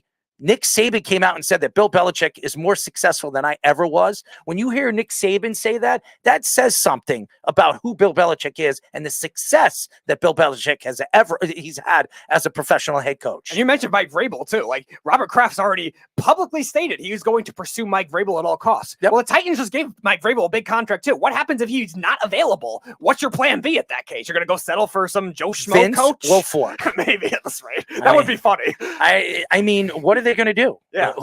You're not going to bring in a big name like Jim Harbaugh. You're not an organization that does that. So what do you got? Pete Carroll? Maybe you can persuade Pete Carroll to leave Seattle. He's 71 years old. Hey, he's the oldest coach in the NFL. You get rid of one old guy to bring in another one. I mean, Pete Carroll has his connections with the Patriots. That's why you're better off keeping Belichick. That's what I'm saying. Yeah. This makes no sense. Maybe you should hire Adam Gase. Maybe that would work. I mean, I would love to see Jeff's face if they bring in Adam Gase. Yeah. I mean, seriously, there's nothing. And by the way, Adam Gase almost was hired by Nick Saban as the offensive coordinator. I remember that.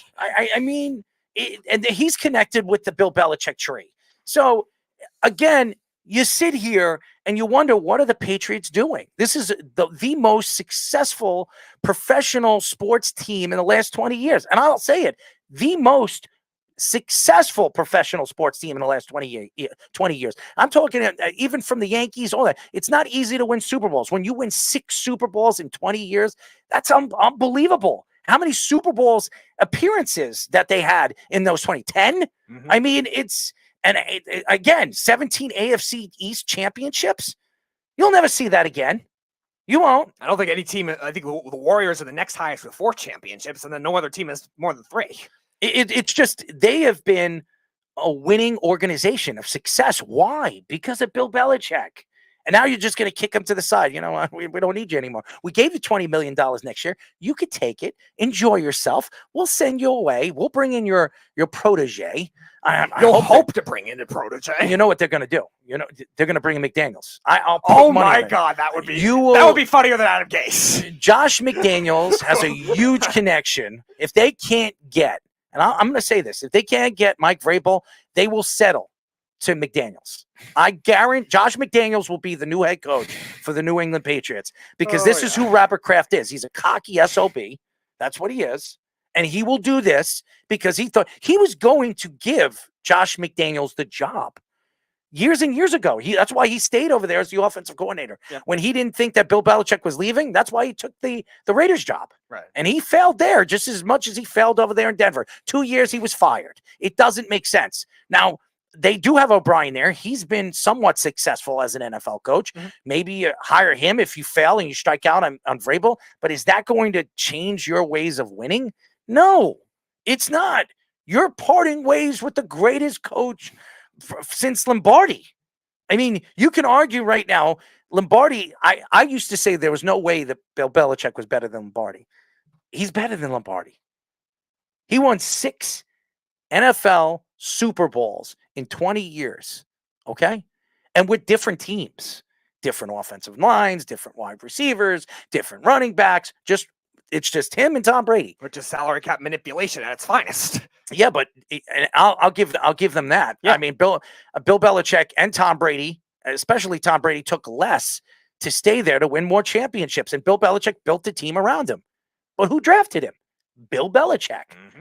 So you sit here and I wonder what the Patriots are thinking right now, but hey, maybe Bill doesn't want to be there anymore either. Maybe he doesn't want to take Robert Kraft's crap anymore either. I mean, Robert Kraft is an interesting person now. I don't know him personally.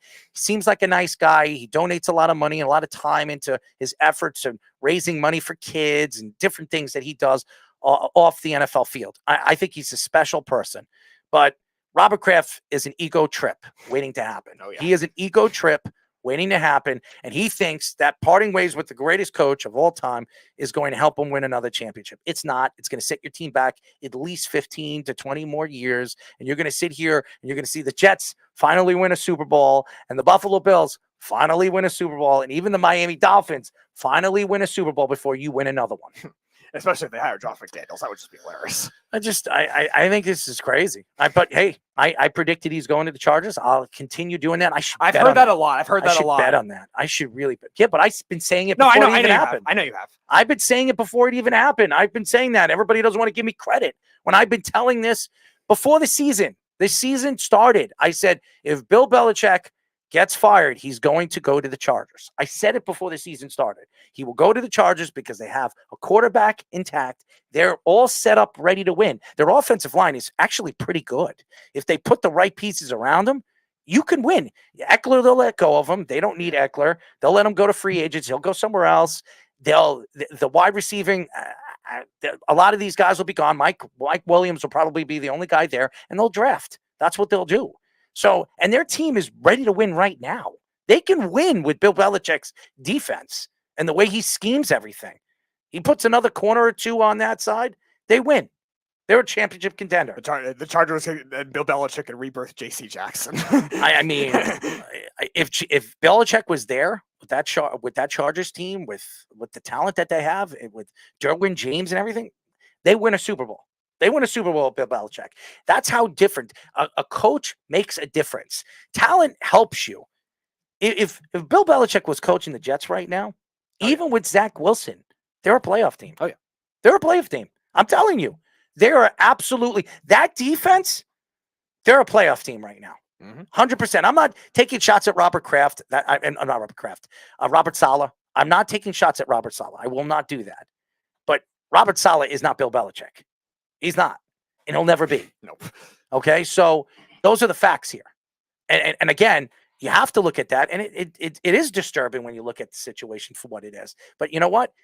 one team's junk is another man's treasure. Another team's Don't treasure. tell Robert Kraft about junk. Yeah, well, hey, listen, that's what they're throwing him out as. I mean, they're practically giving up on him. I know he's going to bring a Josh. And he wants to stay there. I know he does. Why wouldn't he? He's been successful there, and he loves that organization for what it is. The Chiefs lost 20-17 to the Bills and would have taken the lead late in the game, but a touchdown was taken away on an offside call against Kadarius Toney. Referee Carl Sheffers said players are ultimately responsible where they're lined up, and the players are warned if it is close, but Toney was so far offsides, it wasn't even worth a warning.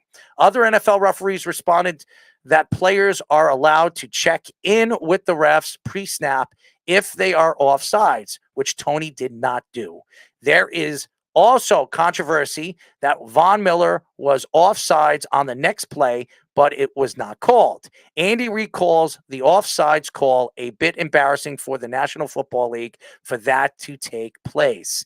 In the post-game handshakes with Patrick Mahomes and Josh Allen, Mahomes had an outburst saying that it was the wildest call he had ever seen, and it was terrible. Mahomes has since apologized to Allen and said he regretted saying it and regretted saying that to him, being that Josh was not involved. That's not why they lost, okay? I don't understand why any Chief fan is blaming the referees, or all over social media, anybody is blaming the referees for the call. I'm going to tell you why. This goes on in football all the time. How many offsides calls, if you're a Jet fan, throughout a game? This past week, the Jets won. How many offsides did the Jets have in the game? At least 3. At least 3 of them. You see the Jets crying? You think they're crying? Because the Jets know they're not going to win anything. The Jets know they're not going to the playoffs. They don't give a crap. But when you hear this, and Patrick Mahomes is a crybaby.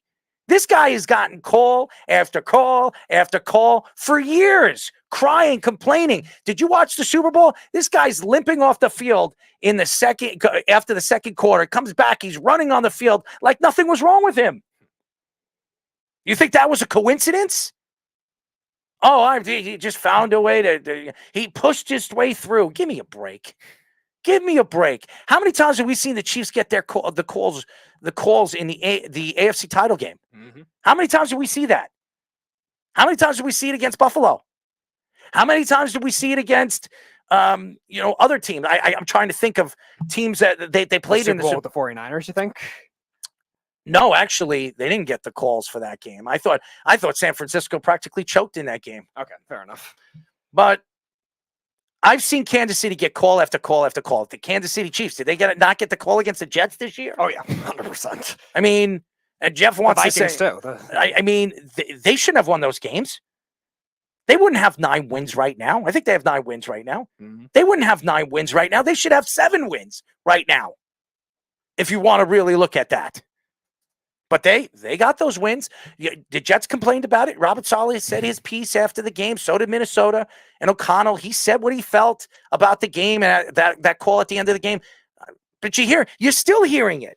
You're still hearing Andy Reid complain about it. Patrick Mahomes then obviously is correcting himself. And to me, you weren't winning that game anyways. You were getting outplayed by Buffalo the whole game. They kicked the crap out of you. Go look at the statistics. Mm-hmm. You did not have a good game, Patrick. Your team didn't have a good game. Kadarius Toney stinks. Half of your team stinks. You're not the same team you once were. And you sit here and you're making excuses. There's no excuse to this team, okay? And they're not winning the Super Bowl this year. It would be an absolute miracle if they won a Super Bowl this year. Yeah, and again, what we said a couple of weeks ago with this whole referee thing, you're complaining about calls that are obvious. It's not even borderline. Kadarius Toney is very far offsides. It's not like it was a close call. It's not like it was the controversy of whether Des Bryant caught the ball against the Packers. That was a close call. I could see both sides of that. I can understand why Dallas fans are mad, but I also understand why they held the call on the field. Kadarius Toney was blatantly offsides, and you can't whine about it saying it's the worst call that he's ever seen in the NFL, the wildest call in his 5 years of playing in the NFL. The Jets could say the same thing when Patrick Mahomes stuck up for it after the game. He said, well, he was actually within 7 yards. No, it wasn't. No, it was not. It was not. It was 10 yards. I'll even go one further. Remember Chris Jones getting called for that ridiculous roughing the passer call against the Raiders last year? That wasn't even the worst one. So that one is the worst one that actually affected your own team. And you're not complaining about that one. Why? Because it was in the second quarter of the game. That game against the Jets, if you watch that, Sauce Gardner hit him within 5 yards. Okay, he put his hands on him within 5 yards. He said it was at 7 or 10 yards. It was not. No. I'll correct myself because I said 10 yards. It was 5 yards when he put his hands on him. There was a penalty. That was a penalty. Okay, and he got the call. The Jets got the call. I mean, I'm sorry, the Chiefs got the call, and they won the game. Mm-hmm. They won the game on national television, and that could have changed everything for the Jets. Could have changed everything. Oh, yeah. The confidence for Zach Wilson. 100%. But you know what? Who cares, right? It's Zach Wilson. It's not Patrick Mahomes. He's not. Travis Kelce is dating Taylor Swift. All your Swiftonites. Who cares, right? It's the Chiefs. Everybody wants to see the Chiefs in the Super Bowl this year. Give me a break. I want to throw up. I don't want to see the Chiefs there anymore. I hate the Chiefs. I don't want to see Patrick Mahomes. I don't want to see fat Andy Reid with his mustache. He can eat a Twinkie on the sidelines, eat a friggin' hamburger, a hot dog, a sausage McMuffin. Okay? I don't care. I don't want to see it anymore. I want to see other teams actually, obviously get the calls, actually play the game, play their games, and actually get the calls from the referees. I'm tired of watching it. I'm tired of watching the Kansas City Chiefs get call after call after call after call. I'm tired of it. I don't want to hear Patrick Mahomes complain about it. Dude, you won 2 Super Bowls. You've been in the league for how many years? You've been in the league for now, 6 years? You got a $500 million contract. You're the richest player in football right now. I'm tired of hearing you complain. You and your wife, you pitter-patter. She's hanging out with Taylor Swift. They're going to clubs. I don't want to see it anymore. I don't care. I don't care anymore. And then you know what? I can't wait until they get knocked out by a team you would least expect. Because you know what? That's what this team is now. They're mediocre. They're not the same team they were the last 2 or 3 years. Now, before we get a guest on, Snug says Kadarius Toney has future Jet written all over him. As long as he's not a Giant. He's not going to the Jets. We should all be happy that Toney caught the pass from Kelce. Yeah, that's the one pass he could catch. Andy Reid looks like somebody who trained a walrus to coach in the NFL. Andy Reid looks like he ate a walrus. Okay. I wouldn't rule it out. I mean, and I love Andy Reid. I love him. I think he's a great coach. He really is arguably one of the greatest offensive minds the NFL's ever seen. Okay. And that's the truth. That's not coming because I actually like the Eagles. I'm a Jet fan that actually likes the Eagles. I respect Andy Reid, but when he comes out and he says this and he's complaining, when this guy gets all the calls every single week, you have won at least 2 to 3 games this year because you got the call when your team stinks and you know your team stinks. This is a good defensive team. Who would have thought that they would be a top 5 defense? And right now, I would say mediocre offense. Yeah, you're talking about 15 or 16 right now in all of football. Would anybody have thought that the Chiefs were going to be this bad offensively this year? The answer is no. So that tells you one thing about this team, and that tells you about what the NFL is transitioning into. So it was an offensive league last year, and now it's a defensive league. When we come back, we will be talking for the first time on our show, ex-Brewers relief pitcher, Bally Sports Wisconsin studio analyst Tim Dillard here on the Sports Loudmouth. It's the Worldwide Sports Radio Network.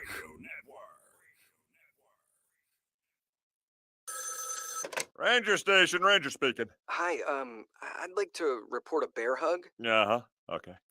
Well, we were building a bonfire, and I saw some, dry brush and leaves around, so, I said to move the bonfire somewhere else, and out of nowhere, Smokey Bear shows up and hugs me. So you noticed some wildfire hazards and moved your bonfire to a safer location. Yeah. Yeah, that's Smokey, all right. He likes it when people help prevent wildfires. It hits him close to home. Not everybody gets the hug, my friend. So that's pretty special to get a hug from Smokey Bear. So it was him. Hey, guys, I told you it was Smokey. Okay, well, congratulations, my friend. And thanks for calling. There are many ways to prevent a wildfire. Learn how you can do your part at SmokeyBear.com. Only you can prevent wildfires. Sponsored by the U.S. Forest Service, Ad Council, and your state forester. You're listening to the Worldwide Sports Radio Network. This is the Sports Loudmouth.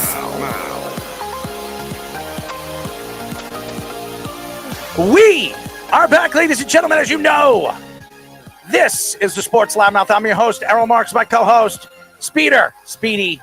Go to our website at www.worldwidesportsradio.com. Check out all our shows throughout the week, including the Loudmouth, which airs every single Wednesdays and Thursdays at 7 p.m. All you have to do to tune in and check out our local listings of all our shows, you go to www.worldwidesportsradio.com. Oh, it's been crazy. It's been a crazy show, a lot of content. And now we have, for the first time on our show, former Brewers relief pitcher, Bally Sports Wisconsin studio analyst, Tim Dillard. Tim, what's up, man? Yeah.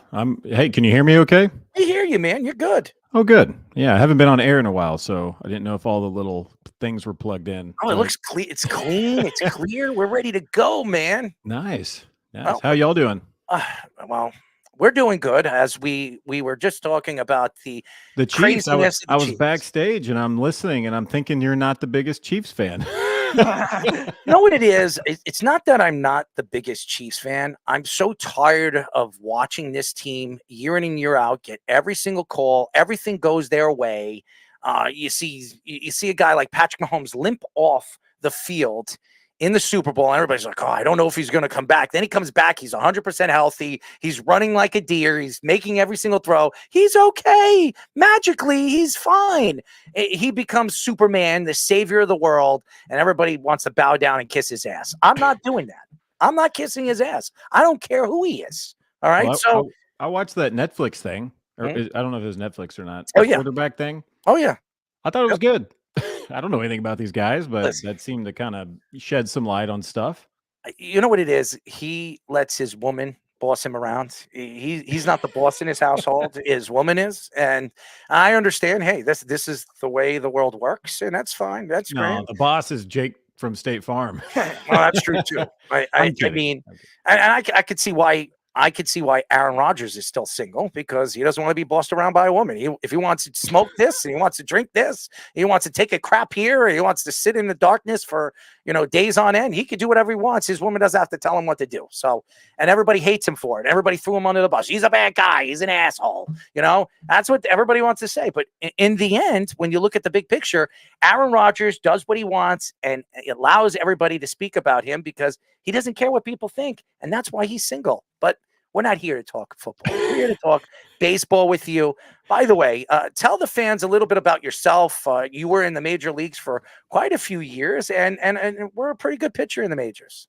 Yeah, I was okay for my opportunities. Stop it. I had some great years in the minor leagues. Had a really good season in winter ball in Venezuela one time. Yeah, I got drafted twice by the Brewers out of high school. And then college as a catcher. And then right before the draft in 2003, they wanted to sign me, and they wanted to sign me as a pitcher. So I said, okay. And they thought I was going to have a long career as a pitcher, more so than a catcher. And so, yeah, fast forward 20 years, I scraped out 18 professional seasons. Only got about 1 year in the big leagues, but I played everywhere in the minor leagues, played in Mexico, Venezuela, a lot of independent ball as well. Anyway, yeah, I grew up in a baseball household. My dad played in the big leagues for the Cubs, Red Sox, Tigers, White Sox before I was born. And then he was a minor league coach for pretty much my whole life. So, yeah, I'm kind of in this, baseball world, can't get out of it. Now I'm broadcasting for the Brewers. So, yeah, that's about me in a nutshell. I have a great beard at times. Just trimmed it. Been married for a while. I'm not I think it's coming up on 18 years. 18 You forgot how long you've been married? Oh my God, your wife might chop your head off. She doesn't know either. I mean, we don't remember a time. Don't worry. Yeah, there was not a time before we were together. You're just like, what? Yeah. But we got 3 kids. You might have saw one of them if you're looking at me backstage. Yes. Had to tie a balloon. That's my 8-year-old. So yeah, we're doing just fine. You were just pointing at Yoda, and I thought that was your kid. Yeah, here's Yoda. I'm a Star Wars fan too. That's vintage. That's from like 1990, like 9 maybe. Just so you know, Speedy will tell you, I am a huge Star Wars fan. If you come into my place, there you go. There you go. Princess Leia. Oh, I know. See the little 2 handles with the bun. Yeah. And may she rest in peace. But I'm a huge Star Wars fan, and I watched those movies. The Return of the Jedi is one of my favorite movies of all time. And I've watched that movie, I would say, about 1 million times. So as a kid, I grew up a Star Wars fan. I would sit in front of those big box TVs, in front of the TV, black and white, whatever, color, whatever my parents had when I was a kid. And you remember, these guys are, he's 28, he's 21, our intern. So Scoops over here. But, I'm probably older than you. How old are you? 40. All right, I'm older than you. I'm 41. Well, when you said black and white TV, I was like, come on. No, but I was the youngest of 3 boys. So yeah, I was the remote control. We had one of those big box televisions that had like the speakers on the side, and you would need like a dolly to move it in the house. That's right. Grew up watching WGN, watching the Bulls and watching the Cubs, and that's about all we had. Then we had VHS, had about 7 VHS tapes, and it was a constant merry-go-round of Star Wars, E.T., Little Big League, Mrs. Doubtfire, of course. So you brought up E.T., and I just want to let you know a story. Okay. My name is Errol. I was named after Errol Flynn, and my grandmother told my father and my mother at first. Well, my father wanted to name me Elliot from E.T., and my grandmother said, if you name my grandson Elliot, I'm going to kill you. Okay. So they named me Errol, and that's why I have the name Errol, because my grandmother did not want to call me Elliot. So that's the true story. But let's get off of me. Let's get into the Brewers right now. You work for the Brewers, and there's a lot of things that have happened this season. I mean, Stearns goes to the New York Mets, takes the New York Mets job. He's now in charge. He's the president of player personnel over there. He's everything that the Mets were looking for. Steve Cohen has been friends with him for many, many years. There were conversations over the last 2 years that when he became available, he was going to the Mets. What are your thoughts? Tell us a little bit of what you know about Stearns. What type of guy is he as an executive, and what type of executive could he be for the New York Mets? I like him. I mean, I guess technically I was still playing, and he was, the main guy with the Brewers. So I guess he was my boss there for a while. I like him. He's good. He's with it. He knows what's going on. Not much slips through the cracks. He's very smart. It's actually funny because I saw him at the winter meetings. The winter meetings are in Nashville. I live in Nashville, so I had no business up there, but just decided I'm just going to go up there and see who I see, which was great because I saw like tons of former teammates. Saw Frank Thomas from a distance. He follows me on Twitter. I've never met him, but I was just like, "What's up, Frank?" And I didn't say that really, so he never waved, but it was good. And I saw Stearns there, and he was kind of in a hurry. He's probably making deals, and he saw me, and he kind of did a nod, and he was just going to be like, "Hey, Tim, what's going on?" But I made him stop, and he shook my hand. I was like, "Hey, Dave, what's going on, man?" He's like, "I'm good." I was like, "You making deals? Is that what you're doing?" And he's like, "It's crazy time." I was like, "Well, good to see you." And then I thought about the last time I saw him. It was at American Family Field in Milwaukee, and they have like a golf place there, and we were pouring beers for fans. That's the last time I saw him. We were pouring beer together. So anyway, that gives you some idea of the guy that just, he loves baseball. And I think it's no surprise that he's going to be with the Mets. I think people knew that was coming, and I think people were prepared for it. But yeah, he's gonna turn that around, because I think we all can agree they didn't do their best last year, and they had some remarkable players. Yeah, no, they did not. So they had to trade 131 million of it at the trade deadline, and they still have to pay Max Scherzer and Justin Verlander $43 million. Ohtani's like chump change, but yeah. So speaking of the vets, I wanted to ask you about there were two ends of it. Corbin Burns on your team going possibly in rumors and trade. His 1 year left on his deal, was not too happy with the Brewers handling arbitration, and the Mets now are the favorites, being that Davis Stearns is there. So that's one. And then number two, Pete Alonso. The Brewers were rumored to be linked to him too. So what are your thoughts on those two potential rumors? Well, I was teammates with Corbin Burns. Love the guy. I mean, he's great. He's a super authentic person. What you see out there, that's him. And I mean, he's elite. He just is. And it's amazing that he does good at home. He does good on the road. He does good in every environment. We play together in Colorado Springs, Colorado, which is higher elevation than Denver. And, you know, it's like pitching on the moon. So that my job, being the oldest guy on the team every year for 4 years, was basically to just try to speak some perspective into everybody. And I mean, it's a tough gig. And there was one or two things that came out of Colorado Springs when you were there. That's AAA. It was AAA for the Brewers then. It was either your career was over as a pitcher, or it gave you like rhinoceros skin, right? So that you could overcome anything. So there's no surprise to me that you see these Brewers pitchers, you know, Freddie Peralta, Adrian Hauser, Brandon Woodruff, of course, Josh Hader, he was there as well, and Corbin Burns. These guys it was almost like the big leagues was easier than what we were pitching in a AAA, and they've shined. So yeah, if the Mets, you know, pull that off and get Corbin Burns, I mean, y'all will be happy. The guy's an ace. He's a winner. He just wants this team to do well, and he brings it every single game. And then Pete Alonso, before he deleted all his social media, we were friends on Twitter, and I loved him. I interacted a few times with him. He's awesome. Polar bear. If the Brewers had him at first base, my goodness. I mean, who knows? Who knows? I don't even want to talk about it. I didn't even know those rumors were going around, honestly. Oh, yeah. It was swirling for 2 months. It was the Brewers and the Cubs, both interested in I'm off duty, man. We are talking to former Brewers reliever and current Bally Sports Wisconsin studio analyst, Tim Dillard. Tim, Craig Counsell, a lot of Milwaukee fans were very upset at him. He goes to a divisional team. He goes to the Chicago Cubs. He gets the highest manager contract in baseball history. And all these Milwaukee fans, I've seen them all over social media, taking shots at him, pretty much turning his back on the organization and going to a team that most Milwaukee fans can't stand, the Chicago Cubs. What were your thoughts when Craig Counsell decided to jump ship and go to the Chicago Cubs?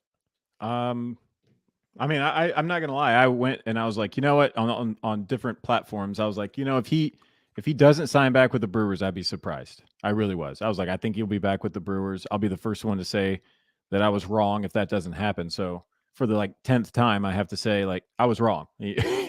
But to go to the Cubs, I'm not gonna lie. As soon as I heard, I think my wife read that line. We were drinking coffee after we got the kids off to school, and she's like, "Did you see this?" And I'm like, "See what?" She's like, "Craig Counsell, the Cubs," and I just started laughing. I didn't even ask if it was true or not. I just started laughing. I thought it was hilarious. I mean, bad for he's a great manager, so you're almost like, okay, well, the Brewers, really, you're going to go to the rival, but at the same time, just think what that does for baseball. Not only his contract, good for managers, and that's going to trickle down to all the coaches. And I got a lot of friends that coach, and hopefully, maybe one day, you know, maybe I get back into coaching. So what he did for coaches and managers is fantastic. And then capitalize on that, the fact that the rivalry that's already been there, it just turned up to 11, right? Like it's on. And the fact that the Brewers have Pat Murphy and Ricky Weeks coming in behind him, I think it's great. I think it's great for baseball. I think it's going to be good for the Cubs, going to be great for the Brewers. I think it's all going to work out in the end. But golly, I mean, that's huge. If there's one team that the Brewers were like, I could see him going to the Mets, it's David Stearns. It's like, I could see him going to, you know, the Guardians. They're looking for a manager to, you know, replace Tito.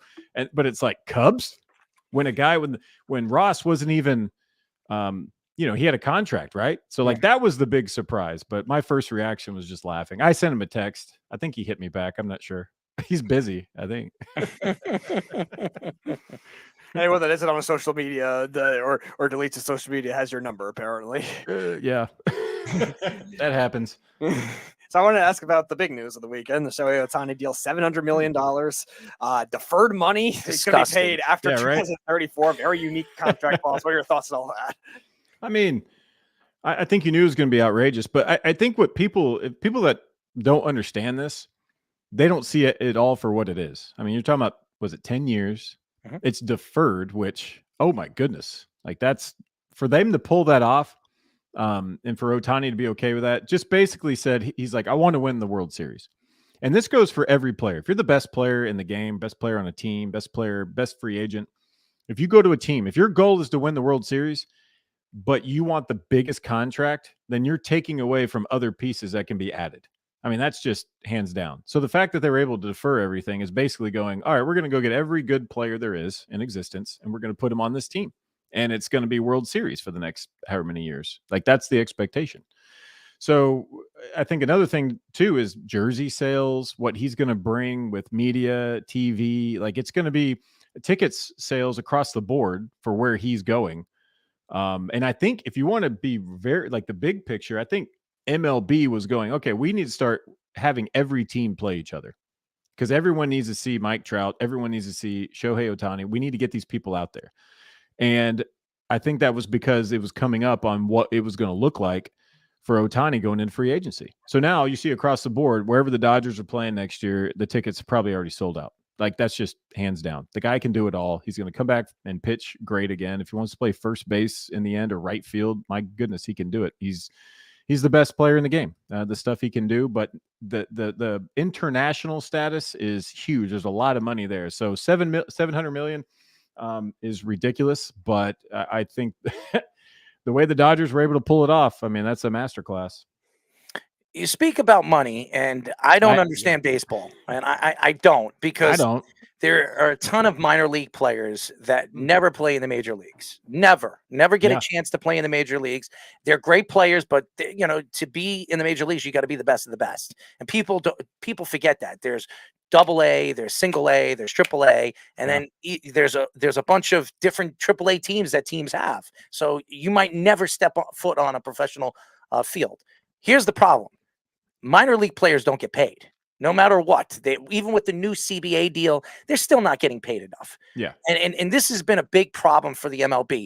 These guys for years are trying to go up from single A to AA. And what are they making? Extra $10,000, $15,000, if that. They're not making enough money. And I think that these minor league players should be making a living. They're putting their time. They have families, and they're traveling all over the country and making pennies to $1 and not getting paid. I understand they're not professional baseball players. They're not going to make millions of dollars, but they should be making. If you have NBA players, there are NBA players on the bench right now that never see the court. They're the 12th or 13th guy on the bench. They're making $1 million, $2 million a season, and they're not doing nothing. They're just practicing, and they get all the extravagant things that these teams are giving them, but playing or just sitting on the bench.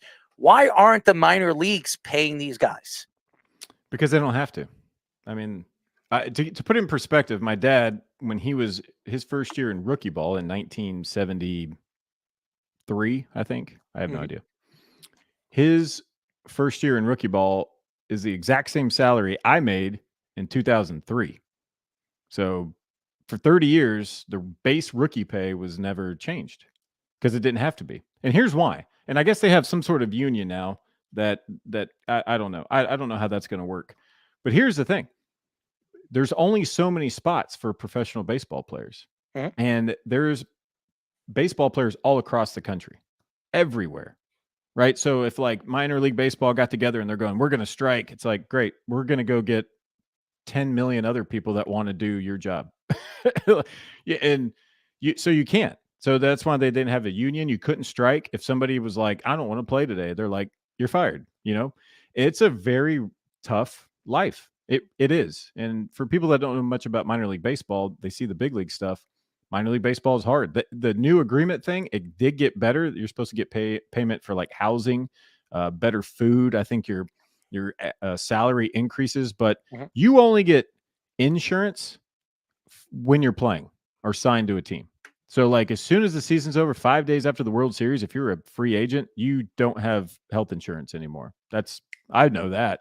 I've had to call, a couple dozen times of like, hey, I need to get some sort of insurance. Can you sign me? And because there's so many pitchers, I was a right-handed pitcher. There's so many, hundreds of thousands of right-handed pitchers. It's like, why this guy? So you may have a good season, and then all of a sudden the next year, a month goes by and you're not doing great. They can just fire you and grab somebody else. Like there's no security whatsoever. And guys that have been around, especially as I got older, I felt like I'd walk in the clubhouse. I'm like, I wonder if I'm getting fired today. It was to the point where I'd go in and I'd look at my manager and I'm going, hey, we good? We good for today? Am I still okay? I'm gonna go to my locker. I don't want to change my clothes, into my clubhouse attire if I'm getting sent home. But I did the life for, I guess, over my 18 professional seasons, I probably had almost 16 full seasons in the minor leagues, which is, I don't know how many people have done that. I'm sure people have, but recently, and as a pitcher, I don't really know how many have done that. It's a lifestyle. And if you complain about it, the guys that I've seen in my career, the guys that complain about it the most aren't there very long. I mean, you have to grind it out. And you have to show the team that you can grind it out. Unless you're the 1%. Unless you're the 1% that's that good and you're going to be in the big leagues. I came up with Ryan Braun. Actually, I was already there for several years before Ryan Braun came along. And you just knew he was good. We got him in Double-A in 2006, and he was like legit. And you were like, wow, this guy's just natural right-handed hitter. You knew it. You knew he's going to the big leagues. And then he plays 1 month in Triple-A in 2007, and then boom, rookie of the year. And then he signs the big deals, and he's a great player. You just know it. But that's like one of maybe 3 guys I could name that I was teammates with in the minor leagues that you just knew was going to be outstanding. So out of the 500 or 1,000 teammates I've had, it's set up that way because they want people to fight for it. It always takes me back to remember the Dark Knight? Remember the Dark Knight with Heath Ledger in 2008? He snaps a pool stick, whatever it's called, and then throws it on the floor, and there's 3 guys. He's like, we only got room for 1. That's what it feels like. There's so many people that could play baseball, and there's only so many spots. There's only so many jerseys, and they want people to claw and fight for it. And it's worked. Sadly, it's worked, and it makes people grind it out, and it gives them a perspective of when they get to the big leagues, it's all worth it. And, it's even harder to stay in the big leagues. Christian Yelich this year got 10 years of service time. And I saw him, we were in, I think, Cincinnati, and I saw him in the clubhouse, and I just said, hey, congratulations on, 10 years in the show. He was like, oh, yeah, thanks. And I was like, that's kind of rare. And he was like, is it? I said, yeah. I was like, for someone to have 10 years in the big leagues out of everybody that's played, it's less than 10%. For big leaguers to get 10 years in the show. I'm sure I said that wrong, but only 10% of all big leaguers get 10 years in the big leagues. That's how rare it is. And I mean, think about the 30,000 people that have played in the big leagues. So I'm just saying it's a very tough business. There's no right way to do the minor leagues. It's just a hard life. Anyway, I'm hoping my kids play one day. Well, I will say this. Radio is a very hard business too. I mean, it's very competitive. Yeah, for sure. Very competitive. And look, you probably have made more money in radio than you have as a professional athlete. I've been doing the pre and post game show, and sometimes I'm in the booth for the Brewers, right? Just doing our little hey, here's what I think is going to happen in the pregame show, and then I apologize post game show, I got it wrong. But it's fun. I try to keep it fun.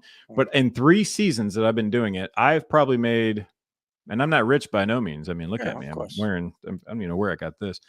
But in those 3 years, I probably made more money in those 3 years than probably 10 full years of playing, I believe it, professional baseball. Easily. I could probably go more, but I don't, that's discouraging. No, I believe it. To the college player that's like, oh, all my hopes and dreams. It's like, there's no telling. I shoot a lot of videos in the minor leagues when I was there. I put them on Twitter and Instagram and stuff. And one of my favorite videos has Brandon Woodruff in it. It has Ned Yost IV, which I love Ned. So his dad was my manager for a while. I'm trying to think who else was in it. It doesn't matter. But there's 5 of us. And what it was showing a college winning the championship, College World Series, right? The team's running out, they're piling on, the mascots jumping on there, everybody's screaming yeah.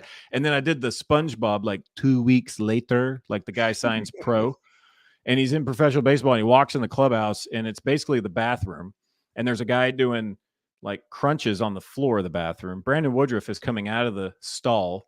There's another guy making a peanut butter and jelly sandwich. And then Brett Phillips, if you know Brett Phillips, Brett Phillips was there, and he pretended he was in the shower, and he kind of leans his head over, like, wait, what's going on? And, and I got the manager's kid to walk in like he's the young buck, and it was just summing up everything. It's one of my favorite videos that we made of spoofing something, just because for whatever reason, if you're high school or college and you have all the success because you're one of the best players, suddenly you get in pro ball and you're not ready for it. I'm surprised how many players keep coming into pro ball just completely have no idea what's happening when it comes to the minor leagues. I think people forget, Tim, that it has a lot to do with luck too. You could be the best at whatever you're doing, but you have to have some luck, even in radio. I believe, and I'm a very confident guy. I'm one of the best in the business, and still, I'm waiting for that opportunity to really take it to that next level and explode. And it's all about just being at the right place at the right time. Well, I'll do it. I don't believe in luck and karma and stuff I don't like that. believe That's in luck either. Just me personally, but I know what you're saying, and sometimes I think sometimes you just have to do. Yeah. If an opportunity comes up and you're like, I don't know if I should do this or not. Sometimes you have that voice telling you, like, man, for some reason I need to do this. That was me when I was like, told my wife, I'm like, hey, I can't pick up the kids at one of the kids at school today because I got to go to the winter meetings at the Opryland 45 minutes away and stand there for 7 hours. She's like, I don't understand that. And I'm like, I don't understand it either, but for some reason I feel like I need to go. And I also did that when the winter meetings were there in 2015. I needed a job, and I probably should have retired, but I needed a job. And so I went there and I stood for 7 hours a day for 3 days straight, handing out a business card that said Tim Dillard, RHP, with my phone number on it, right-handed pitcher, RHP, and just handed it out to everybody. I gave it to every person that had an embroidered logo. If it said Dodgers or if it said Pirates, if it said Brewer, I didn't care. I tried to make as many contacts as possible. Talked to Gabe Kapler, who's a former teammate of mine, locker mate. And I was just like, hey, man, you're with the Dodgers at the time. And I was like, hey, man, give me a job. And he's like, I looked at your numbers. They're great. And I was like, awesome. He's like, we can't sign you. You're too old. I'm like, oh, that's a bummer. But I ended up signing back with the Brewers because I was at the right place at the right time. And at the last day, right before I left, one of the farm directors came up and was like, Dilly, we just made a deal. We may need you back. And I was like, dude, I ended up getting a job out of that because I happened to be there. I'll even take it another step further. In 2020, the worst year of existence, 2020. So I was in spring training with the Texas Rangers, and when everything stopped, got sent home. First time I've ever been at home for spring training. That was weird. So I didn't even know what my house looked like in the spring. So it held up well. And then we're sitting in the driveway. And anyway, I learned about this team called the Milwaukee Milkmen. It's a professional baseball team in the American Association. And I learned that they were playing baseball in like July in front of fans in 2020. Could not believe it. I reached out to him over email. But anyway, I ended up reaching out to somebody over Twitter, and I was like, hey, can I come play for your team? And again, my wife was like, I don't understand this. And I'm like, for whatever reason, I feel like I need to be there. I have ties to Milwaukee. I still feel like I can pitch, and there, hopefully it gives me something to do. So I go there and I pitch for a month, and like most of August, all of August, we end up winning the championship. That's great. But one of the days I get a call from somebody in Milwaukee that says, hey, we need you to fill in to do the color analyst for a Brewers Reds game at American Family Field. And I was like, what? Right place, right time, if that's what you want to call it. And I ended up doing the first doubleheader ever at American Family Field because there was a tragedy in the shooting the day before. And I watched like Mike Moustakas, Joey Votto, and Yelich and everybody come together on the field and talk about it. And they canceled the first game. Then the next day they did a doubleheader. And so that ended up becoming a thing. And I ended up doing broadcasting after that when I retired. So I think the encouraging part is to just do. And, I tell my kids, like, if just do. Like, I don't care if you try out I tell my daughter, you want to play basketball? She's like, no. I was like, so go try out. You may like it. Like, you don't know. Sometimes you just have to do. And it's paid off for me several times when it seemed crazy. So sometimes you just have to do. And there's no rules for minor leagues in a lot of ways. You just have to have to just go for it. Not rules for anything. There's no rules for anything that you do. If you have the talent and you can go out there and put the time and effort into it, the opportunities will come to you. I do believe that. Show people how much you want it. Yeah. I don't believe in luck either, but there are there are some senses of understanding how the business works.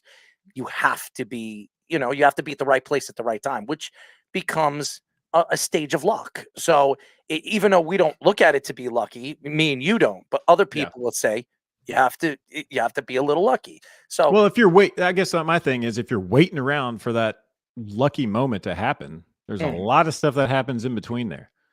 There's wasted opportunity. If you're just sitting around waiting, I always hated that part of it. It's like you're waiting around for that phone call.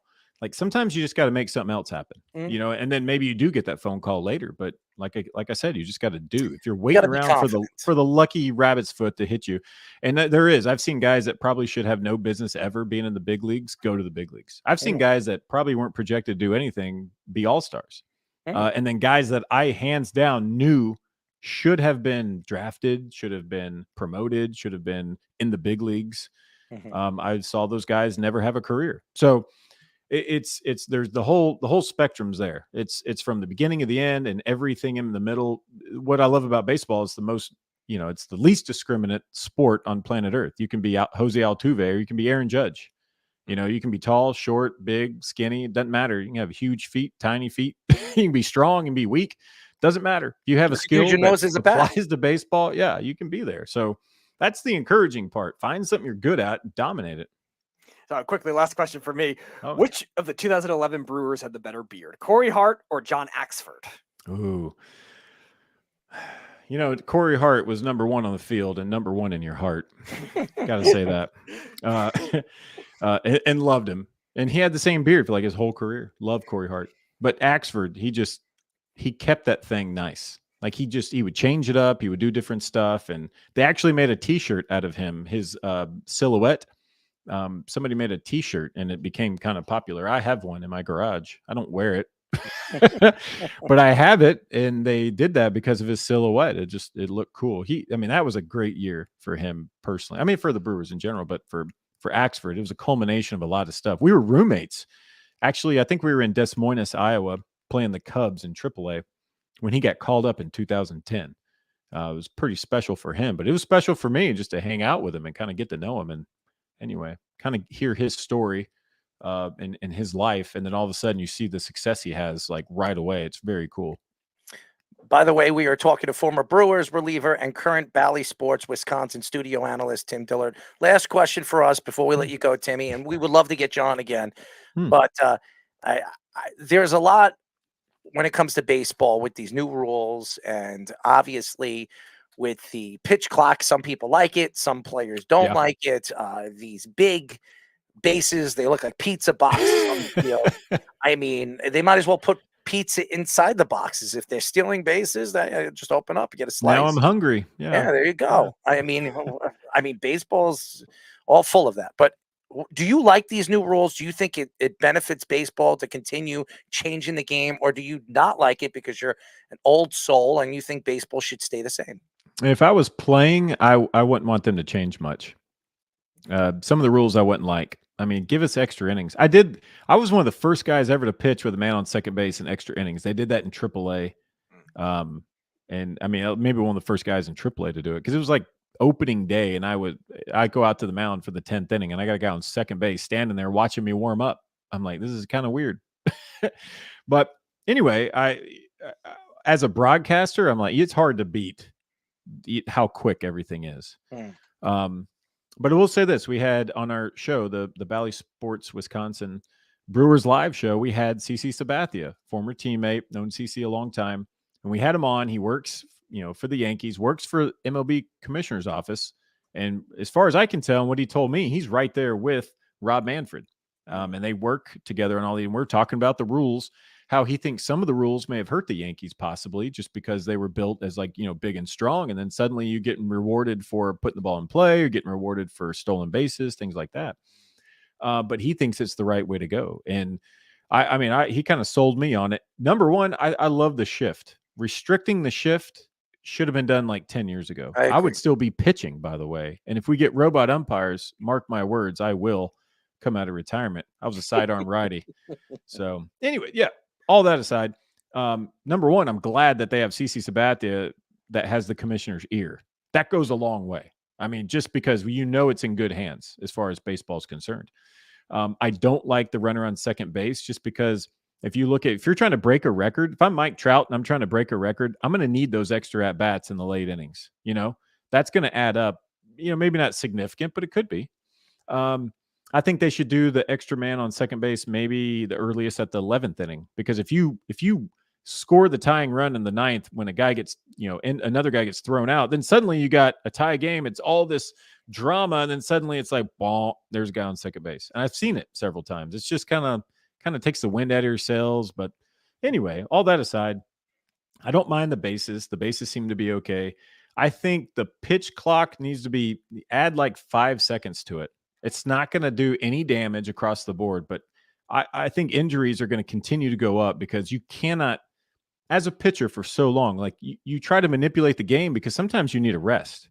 And now the game's like, think about how many multiple run innings were across baseball this year, more than any other time in history. And why that is because the pitchers couldn't slow the game down enough.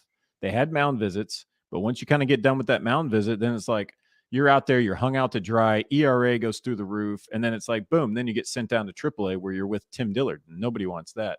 So you're just, and with the injuries, and I believe Max Scherzer talking about it. I think he's right. Just an objective watching the game. They pay me to watch the game.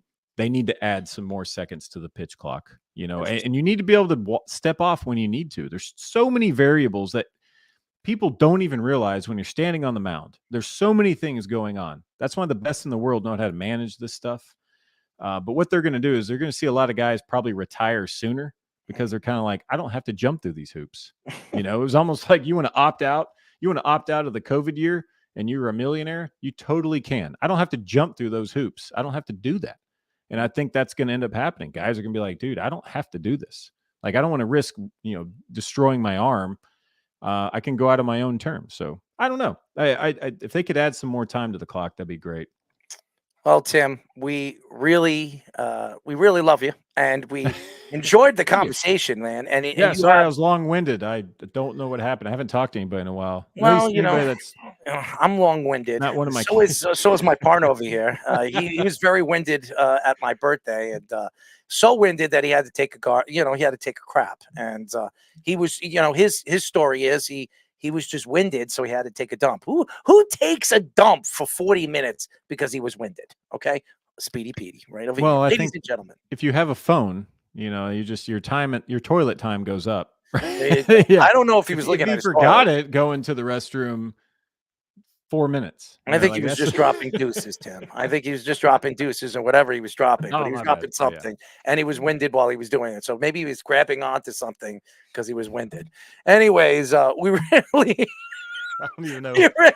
We really appreciate you, man. We'll have you on again. We really, seriously, we really love you, man. Keep up the good work. Keep up the great work, what you do with the Brewers, and we'll talk to you soon, bud. Awesome. Yeah, thanks for having me. See you guys. Tim Dillard, ladies and gentlemen, as always, he's fantastic. Really, really great.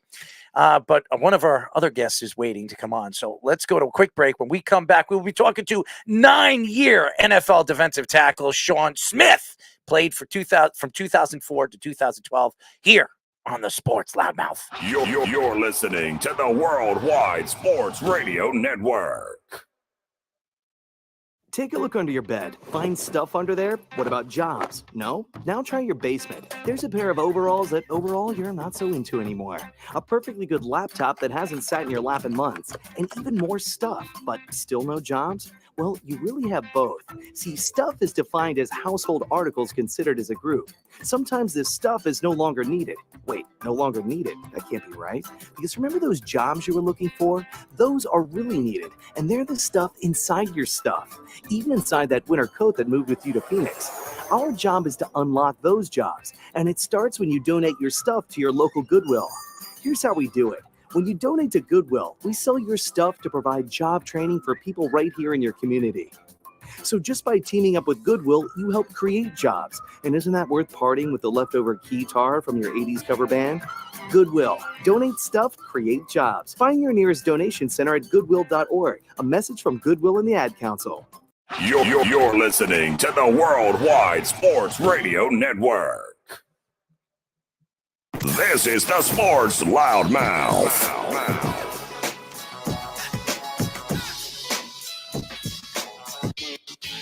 You like this, Sean? 631-672-3108 is the number to call. You're listening to the Sports Loudmouth. I'm your host, Daryl Marks. My co-host, the Speedster, Speedy Petey. Go to the website at www.worldwidesportsradio.com.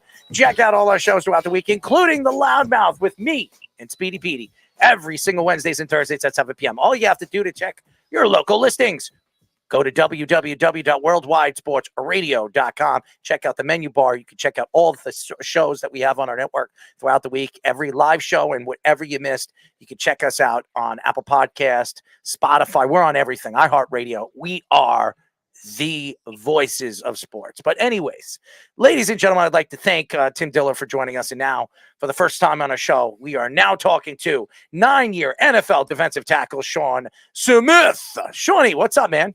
Man, I can't call him, man. How you guys doing? We're good, man. I mean, you know where I see that you're in the bathroom, and that's Speedy's favorite place. So you guys have something in common. Shaun, what's up? Don't let him brainwash you, Shaun. Nah, that's cool. I'm in here because it's quiet, and my girlfriend's giving her son a spelling test right now. Well, listen, man, I love the bathroom too. I like to hang out in the bathroom too, but I'll tell you what I like to do in the bathroom. And it's definitely not interviewing on a radio show. That's for sure. Could you imagine me? I'll tell you a funny story. I'll tell you a funny story. I was supposed to do an interview.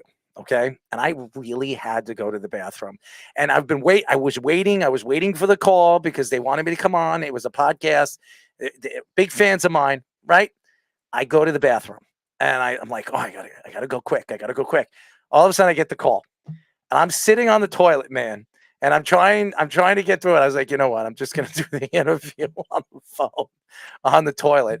I'll never forget it because I tried to pretend that I wasn't on the toilet, but I was also trying to answer all the questions and not make them think that I'm in the bathroom taking a dump, man. It was hilarious. I'll never forget it because I'm not sure who was here. It was either my girlfriend or my sister. She was here, and she's like, what the hell? Who are you talking to? Are you talking to yourself? Are you talking to somebody? I was like, I'm talking to the toilet bowl, okay?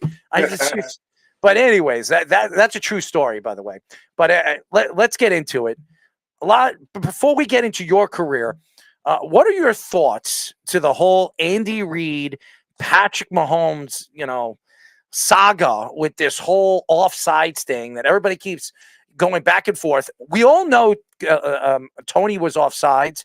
I think they know Toney was offsides, but why are they bitching and moaning about it when they already seen the video and they know that he was offsides?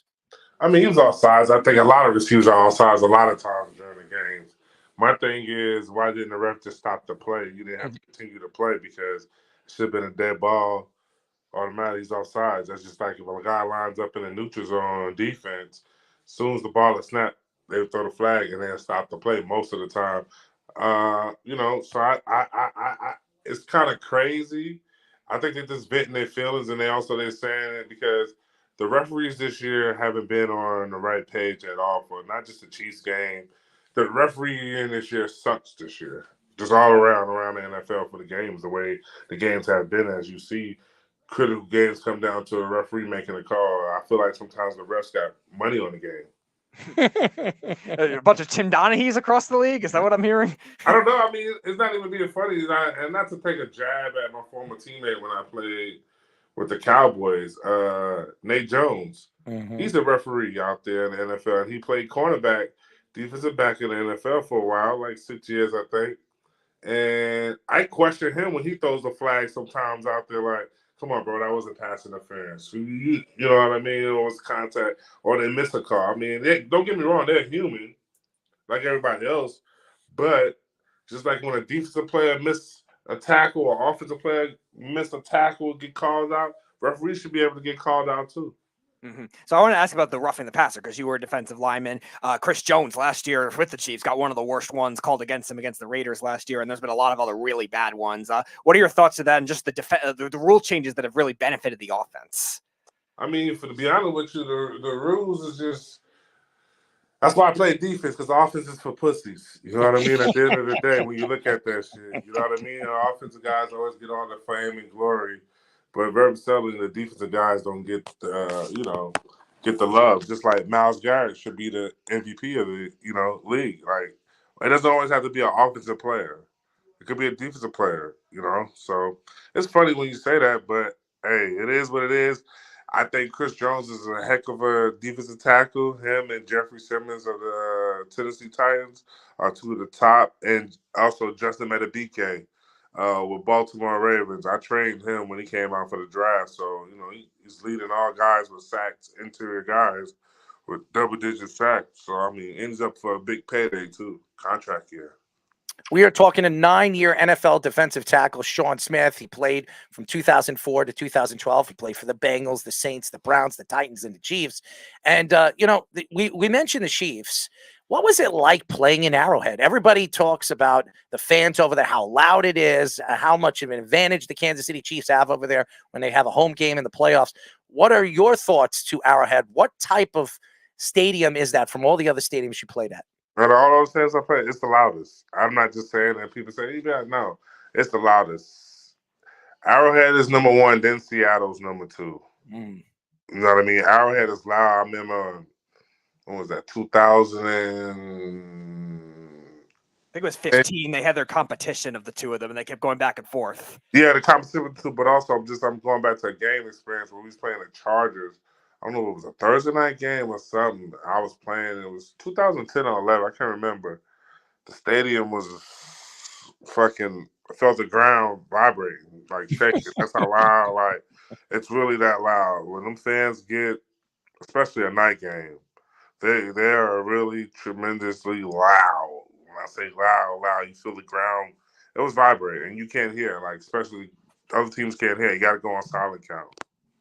So I want to go back to earlier career with the Bengals. You got coached by Marvin Lewis, a very good defensive mind, and a lot of good defensive players on that Bengals team, and also a lot of interesting personalities between Chad Ochocinco and many others. So what was your experience like with the Bengals? With the Bengals, it's a great experience. I can tell you, there's a lot of different stories with Marvin, Chad, TJ, who's your mama? Who's your mama? Who's your mama? I just talked to him yesterday. That's one of my best friends, but also he's the godfather to my oldest daughter. But Chad always thought he was open. TJ always thought he was the best route runner, which he ran good routes. You had Carson Palmer at quarterback. You had Reggie Kelly at tight end. You had Rudy Johnson and Chris Perry at running backs and Kenny Watson. You had future Hall of Famer Willie Anderson at right tackle. You had Andrew Whitworth. You had Stacey Andrews, Super Bowl champion with the Giants. Who else we had? Big Bobby Williams. Like, that offensive side was a good team. I mean, and we had Chris Henry, Slim. Like, you could throw the ball to anybody, and they were open. We was going to score. We knew one thing, playing defense. I knew number 9, Carson, 85 and 84. Man, you couldn't lose. Then we also had Kevin Walters, too. First of all, I know Chad, and when Chad was at the top of his game, there was not many guys better than him. And it's a funny story. I met Chad. I was in Miami. I was down there interviewing. I was supposed to interview Dwayne Wade. He was busy, but I interviewed Cuba Gooding Jr. He was doing that whole O.J. Simpson TV show, and it was fantastic. And I was on the boardwalk, and Chad was running on the boardwalk. He went to get a drink of water, and he sat down. And one of my friends that came on the trip with me, he sits there, and I said, "That's Chad. That's Chad Johnson." He's like, "No, it's not." I was like, "I'm telling you, it's Chad Johnson. I'm going to go over there. I'm going to have a conversation with him." So I sit over there. I have a conversation. I just sit. It's like, "Hey, listen, I'm actually in media. I just want to say what's up. You're Chad, right?" He says, "Well, who wants to know?" And he starts cracking jokes, being who he is, his personality.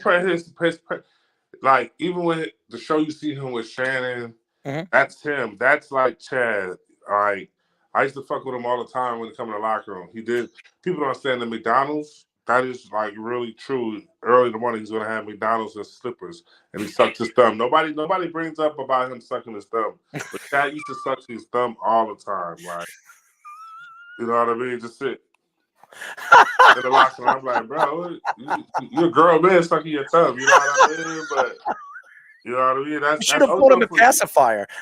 I mean, hey, I used to give him hell all the time, though, but he was always a great teammate. Like, people don't understand, he always worked hard and always wanted the ball. Like, he was a different dude, different breed. Yeah, prima donna, but he felt like he could carry the team on his shoulders. You know, he even think he could play quarterback sometimes. You see, he got to kick the ball one time before, but, you know. We are talking to 9-year NFL defensive tackle vet Shaun Smith, played from 2004 to 2012, Bengals, Saints, Browns, Titans, Chiefs.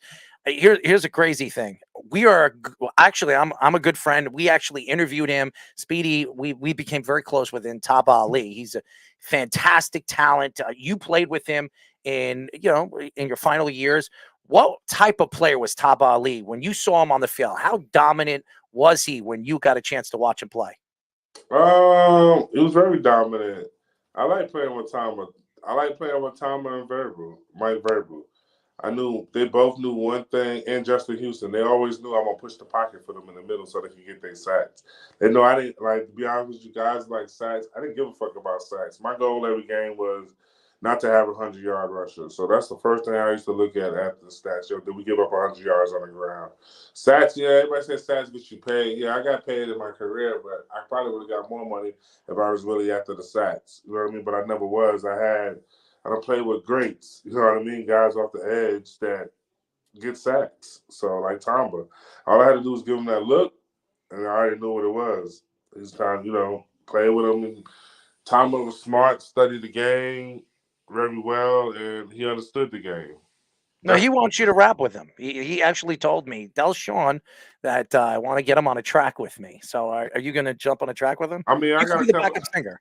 No, I got a couple of bars. You know what I mean? You know, I'm from Brooklyn, so I got a couple of bars for you, but nothing too spectacular like that. But I can drop a little something. You know what I'm saying? Well, you could talk about dropping deuces.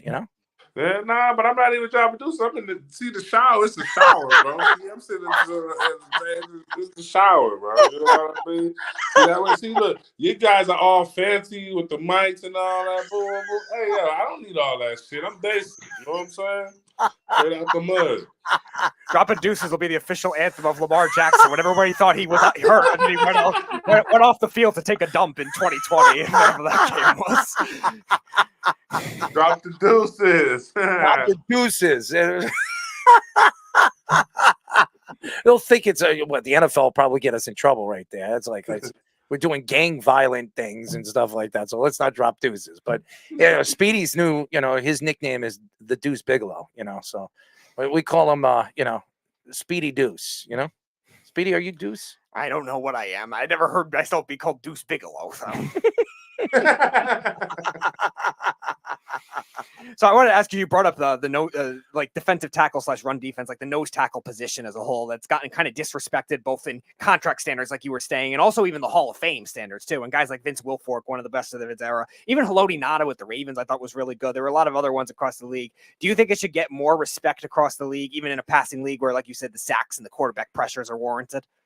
Yeah, I think so. I mean, you got guys that's their job, a lunch pail mentality to stop the run and don't get the love that they should. But, you get that love when you win a Super Bowl. You know what I mean? When you win a playoff game or do something spectacular, that's how you get that love.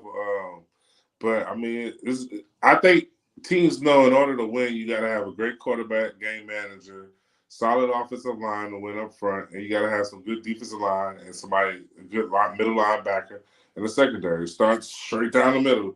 Center, quarterback, running back, nose tackle, linebacker, safety, and head coach.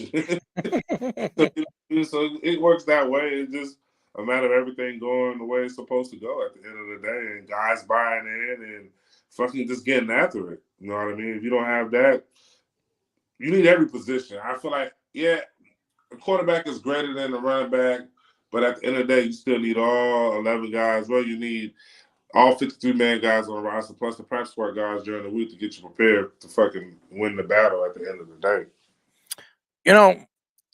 There's many people this year that were trying to compare who is the best defensive player in the league.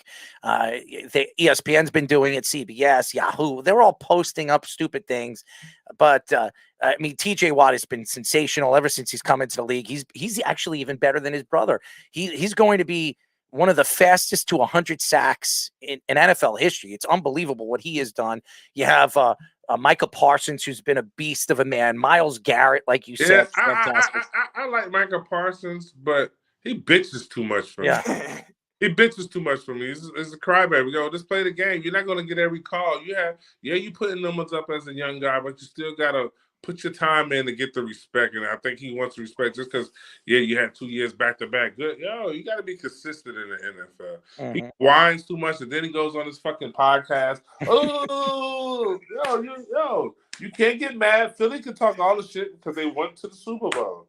It's all about what have you done lately. He's a great player, but he let I just always get emotions. So I'm like, geez, bro, just fall back. It's so funny because a lot of these guys are prima donnas, and to me, I love Myles Garrett because even in a part of a game where he goes crazy, he just rips off his helmet and tries to beat people up with it. But you know what's so crazy about that? I watched Myles Garrett and I watched Rashawn Gary from Green Bay. They both. I live out here in Frisco, Texas, so they both train up at the Sports Star Academy. And I watch them train, and the way they train is the way they play. That's why they have the success that they have. They're not walking in to workout late. They're there early in the morning and late. You know what I mean? They take care of their body and doing everything. They're not rushing to get out. Oh, go do this and do that. And that's why they're having the success that they're having on the field. Yeah, you mentioned another one, Aaron Donald, too, that a lot of people are in the conversation of could he be the best defensive player of all time? Because you mentioned MVP. If 2018, he had 20 and a half sacks, playing mostly 3-4 defensive end and 3-4 defensive tackle, too. He played pretty much everywhere. Now, he played everywhere. He was a beast, but also give credit to I'm gonna give credit to my guy, his D-line coach, Eric Henderson. Eric Henderson, he played in the league with me at Cincy. Then he's been coaching in the D-line there for a while now. He's one of the hottest D-line coaches. He was the highest paid D-line coach at one point in time, but he helped AD take his game to another level with the film study and understanding the game a little bit more. So people don't understand. Yeah, you can dominate on the field, but in order to dominate on the field, you got to watch film, study the opponent to become the type of player. Yeah, you're going to be violent and physical, but you still got to have some type of smarts and have some type of technique to understand this fucking game that we play. Yeah, so do you think he could become the greatest defensive player of all time in a lot of people's eyes? How many years do you think he would need to do that? To do that, about 6 probably. About 6 years, 5 years, just to really dominate. Wow. Because I think it's all about consistency. You know what I mean? And not to throw no shade to the kid. I can't throw no more shade than the Dallas Mavs did to him yesterday. Bland was at the Mavs game and they put Trayvon Diggs up. How can you? That's the most embarrassing thing that you don't even know the hometown guy that's leading your team in picks. You know what I mean? Even though he's leading the league in picks too, another guy has done that a while back and people don't remember. Delta O'Neal and Torrey James. Yeah. Off the Bengals. Absolutely. We are talking to 9-year NFL defensive tackle Shaun Smith, played from 2004 to 2012, Bengals, Saints, Browns, Titans, Chiefs, long career. 9 years in the NFL is a long time, and that shows you how successful he was as a professional athlete. There's so many questions over the last couple of years. A lot of these NFL players, they got big mouths. Trayvon Diggs, you brought up one of them, who for some reason wants to speak for his brother, Stephon Diggs. And Stephon Diggs doesn't shut up either off the field and on the field. And Josh Allen, who's been attacked by so many people. Jalen Ramsey took shots at him on the GQ magazine. This guy, for years, he's come into the league. He's shown himself as a great quarterback. He's not had a great season. He's been on and off. Why do you think people like to take shots at this kid? Because they're always talking. I mean, Stephon Diggs is a good player, though. Don't get me wrong, but I'm be honest with you. If you want a chance to win, you got to get out of Buffalo. Just being honest. I would love to see him in the Kansas City uniform. You know what I mean? You know, he still got something left in the tank. I think he got about 2 or 3 years left in the tank. He's just talking. There's a lot of guys talking. You know what I mean? It's no different from. I remember when Jamal Adams was doing a lot of talking, but his ass was getting hurt a lot lately, so he shut up. It's just nature of the beast, how it goes. You know what I mean? You'll get humble. You get that humble pie sooner or later to either keep being a loudmouth or shut the fuck up. That's what we are. We're the loudmouth. I know. That's why I came on you guys' show when you guys hit me up. I get hit up to do a lot of shows, and I'm be honest with you. I turn a lot of shit down, but I did a little research about your show, and I liked it. I said, all right, come on. You know what I mean? You guys, my title, Loudmouth, fits what you guys got going. We love that. I will continue to be loud about Jamal Adams. You have no idea what I've done to Jamal Adams. I met Jamal Adams. I'll tell you a quick story. I met Jamal Adams at an event. He was a Jet, and he was promoting himself. I met him there. I walk up to him, very nice, kind, collective. Didn't even explain who I was or even show initiation to have a conversation with him. And everybody's walking up to him, and I walk right past him. He says, "Well, you're not going to say hello to me? I see you're a Jet fan. You're wearing a Jet hat." I said, "Hello, Jamal. How are you?" And he looks at me. He's like, "Well," he shrugs me off like I'm a piece of dirt. I was like, "Yeah." I walk over there. I was like, you have your dad speaking for you every time you speak. This was before he was traded to Seattle. This was he had George speaking for a long time. Oh my God. His dad's a good dude, though. Dad's a good dude. I'm sure he is. I'm sure he's a great person. But Jamal, for a person that has a lot to say, he shouldn't have his father speak for him. He should be speaking for himself. And it just made me laugh when his father speaks out and says, "My son was crying in his room and he doesn't want to be here and he wants this and he wants to play for Dallas." And so go. And the Jets made off on him. Let me tell you, they got Elijah Vera Tucker for him. They got Garrett Wilson for him. So good. So long. Good luck. But it just tells me about NFL. Why?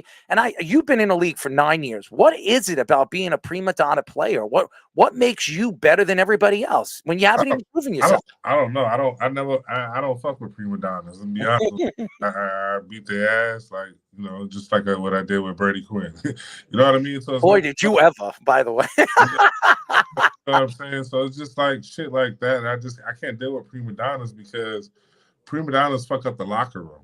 Like people think Chad wasn't a prima donna. He just wanted to win and get the ball. That's a difference. You know what I mean? Guys like T.O., you can say you're a prima donna. No, they want the fucking ball and want to win because people don't understand the passion, the time, the film study, what they go through to really try to win and put their all in it. You know what I mean? So guys like that, I have the most respect, and I respect them, and we're cool. You know what I mean? I don't say that shit to get no brownie points. I can text Chad right now. We FaceTime still to this day and talk shit and have fun. You know what I mean? But at the end of the day, guys just want to win. And some of the prima donnas is about themselves. You look at guys like Mike Evans, hard worker. He's consistent. Look at the guys, DeAndre Hopkins. You can't say those a prima donna. He's not a prima donna. You know what I mean? He's not Hollywood. So I want to ask about the CTE issues that have happened across the league. You being a retired player, a lot of the issues with players getting benefits. And unfortunately, you had a teammate that passed away even in season with Javon Belcher that year in 2012. And very sad. So what are your thoughts to all that post your playing career and what the NFL should be doing better now? The NFL has programs out there for guys and trying to do better shit. But I think everybody's fucked up, to be honest with you. I mean, I have good days and bad days. I'm just going to be honest with you. You know, so it's just you got to take care of your health as much as you can and have a good support system. That's what the NFL has been doing, and just with your family members, even though some of them ran you dry, you still gotta, have some type of fucking support in order to make it. CTE, some guys, the concussion lawsuits was out there. There's a whole bunch of lawsuits out there right now. There's all these lawsuits out there, but they still ain't cutting no fucking check. So I haven't got my check. So, the minute I get my check, I'm going to tell you how you know when I got my check. Because you won't see me on near social media platform ever again. Just being honest. I agree with you. To be honest with you. I'll probably be somewhere in Brazil just living life. Shaun, I've been supporting all the athletes. We've interviewed so many ex-NFL players. We have spoken out. I have attacked Roger Goodell. Okay, I have my own thoughts. What did you say? What did you say? I said, fuck Roger Goodell. I can't stand him. Well, listen, there's a lot of people. I'll tell you a quick story. I went to the Super Bowl in Miami a couple of years ago. Okay, I was supposed to do Radio Row. I had everything on my badge. I was ready to go. I was invited. I walk right into the building. I'm ready to go in, and they lost my badge. So I walked up and I said, "Where's my badge?" She's like, "Well, you never applied for a badge." I said, "Yes, I did. I flew all the way over here. I'm from New York." And he says, "Well, you're not on the list." And I started like bawling out, yelling at the executives over here. And I said, "Tell that ass Roger Goodell that if he stepped right out of here, I put my foot in his ass," all this other stuff. I was, and they told me, "You better leave or you're never going to be invited here again." So I said, you know what I did? I walked to every single person that worked for the employee that was working for the NFL. I interviewed them and I asked them, "How much are you getting paid?" Blah, blah, blah, blah, blah, all this other stuff. And then I wrote a story and I sent it to the NFL. And you want to know something? There was about 2,000, 3,000 people that actually read the story. And there was about 70, 80 people commented on what I said and absolutely supported everything I said about Roger Goodell and who he is as a person. I can't stand the SOB. I would never work for the NFL. And I think the NFL is afraid of somebody like me. If I had something to say to him, I would tell him how disrespectful he's been to the players that supported the game, have been the faces of the game, and then throw him to the wolves after he's done. This guy's making $50 million a year. He gets decision when he doesn't even know what the fuck. Like, he took the fun out of the game. I remember when he was finding Chad all them times for celebrate. Like, that's the fun. That's what the fans want to see. I mean, the hell, somebody spend for a ticket at a game, spend all that money. They want to. What you want? You want to see your team celebrate? Guys do the celebrations. That's the first thing you look for, or even ESPN. That's the first thing you go looking at. What's the highlight? What kind of dance? What kind of celebration they do? You know what I'm saying? I support him. What they did to T.O., oh my God. T.O. was he is a first ballot. I love Randy Moss. He was a great player. T.O. is a much better player than Randy Moss. Sorry, he was a better wide receiver. I think T.O. is the second greatest wide receiver ever to play, and he was disrespected. Only reason I agree with you is that because T.O. didn't have quarterbacks. Well, he had McNabb.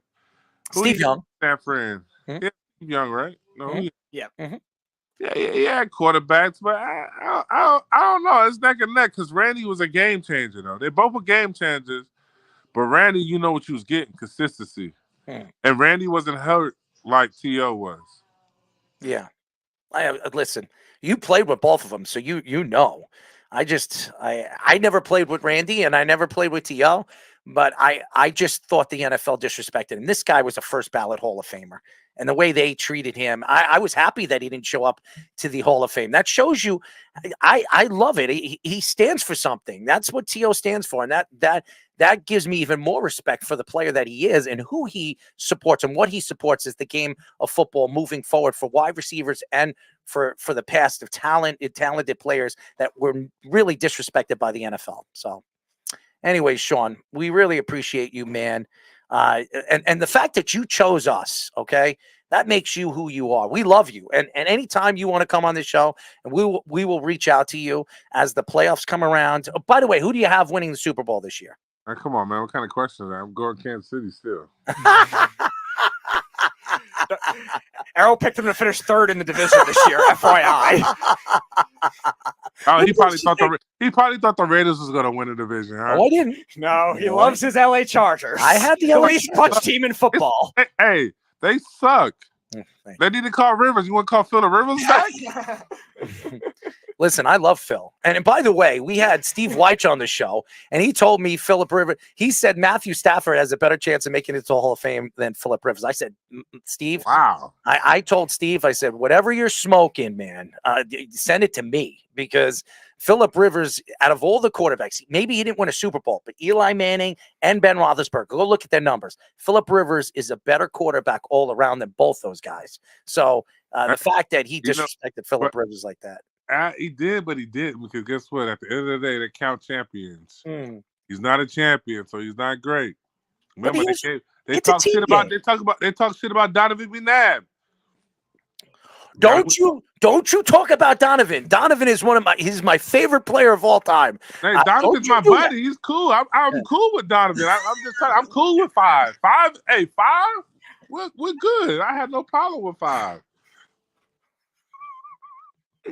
I'll tell you this: he wouldn't speak to anybody. I went to while I was in Miami. I went to a bunch of dinners and stuff like that. Donovan was actually hosting this dinner. He wouldn't speak to anybody. He was around his security guard. He was walking by, Sean, and I gave him his numbers in Syracuse. I was a big fan of Donovan McNabb. He turned around, he smiled. He's like, "You know my numbers?" It's like, "I could tell you every single number from every single year when you played." And I wasn't even a Philadelphia Eagle fan. I rooted for you guys. I'm a Jet fan. And he looked at me. He smiled at me. He's like, "You want to get a picture?" I was like, "If you want a picture with me, I'll take a picture with you." And he smiled. He took a picture. We talked for like 10 minutes, and then he went on his way. But that's the type of dude he is. If you know what I mean? He's a good, genuine dude, though.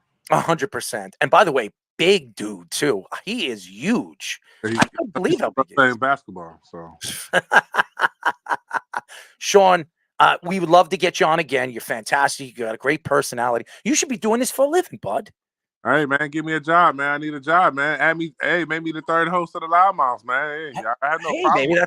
Maybe that's a good idea. Maybe Sweetie, you hear this? He's pitching himself to us. Hey, man, we get that going, and man, get some more sponsorships, and let's see what happens. I mean, let's talk, Sean. I'm absolutely interested. I'm interested too. I had a podcast on the Believe Network. It was called 3 Point Stance with me, and I had this guy named Drew Garrison. He's a super Bengals fan. He was doing it, helping me out, but we did it. I had 3 seasons with it. It was really cool. Our friend Bilal Powell, ex-Jets running back, is now with the Believe Network. Yes, he is. So, I mean, the Jets, I grew up, I'm from Brooklyn, so I mean, I grew up watching James Hasty, Al Toon era. You know what I mean? I knew we had something in common, my friends. I knew we had something in common. But hey, listen, it's a shame watching the Jets, because me as a Jet fan, I just watch terrible football after terrible football because we have no quarterback. Yeah, you had no quarterback, but you had a quarterback, it'd be a different team, you know. The hype that was surrounded around it, and just, I mean, the defense been playing lights out though. You know what I mean? It's just no offense. As you know, offense wins games, defense wins championships. No question.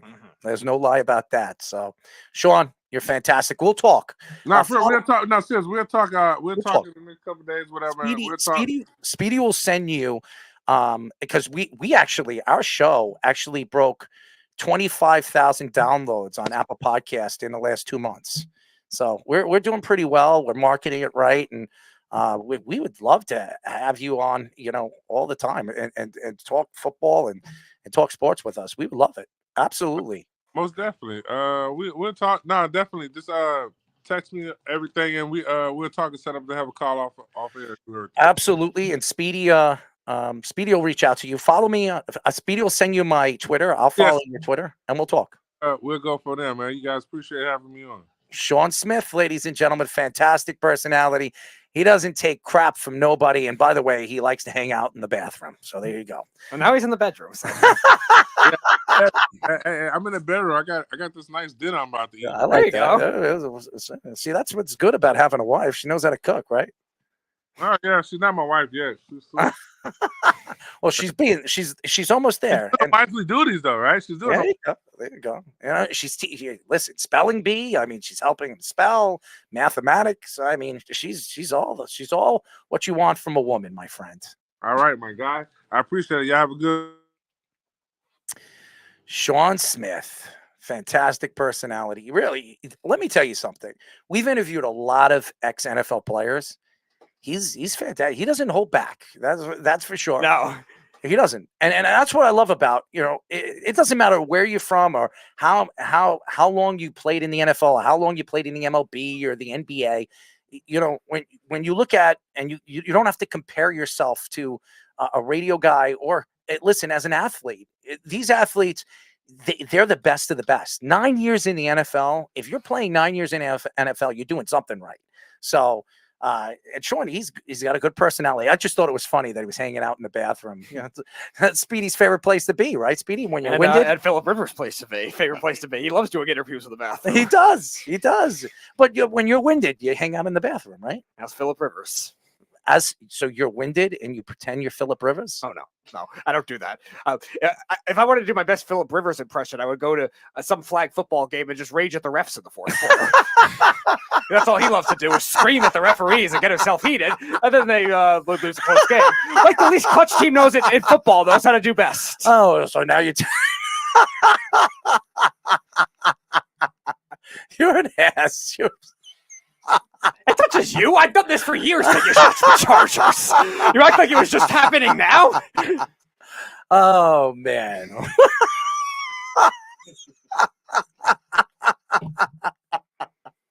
I'll tell you, man, you're too crazy.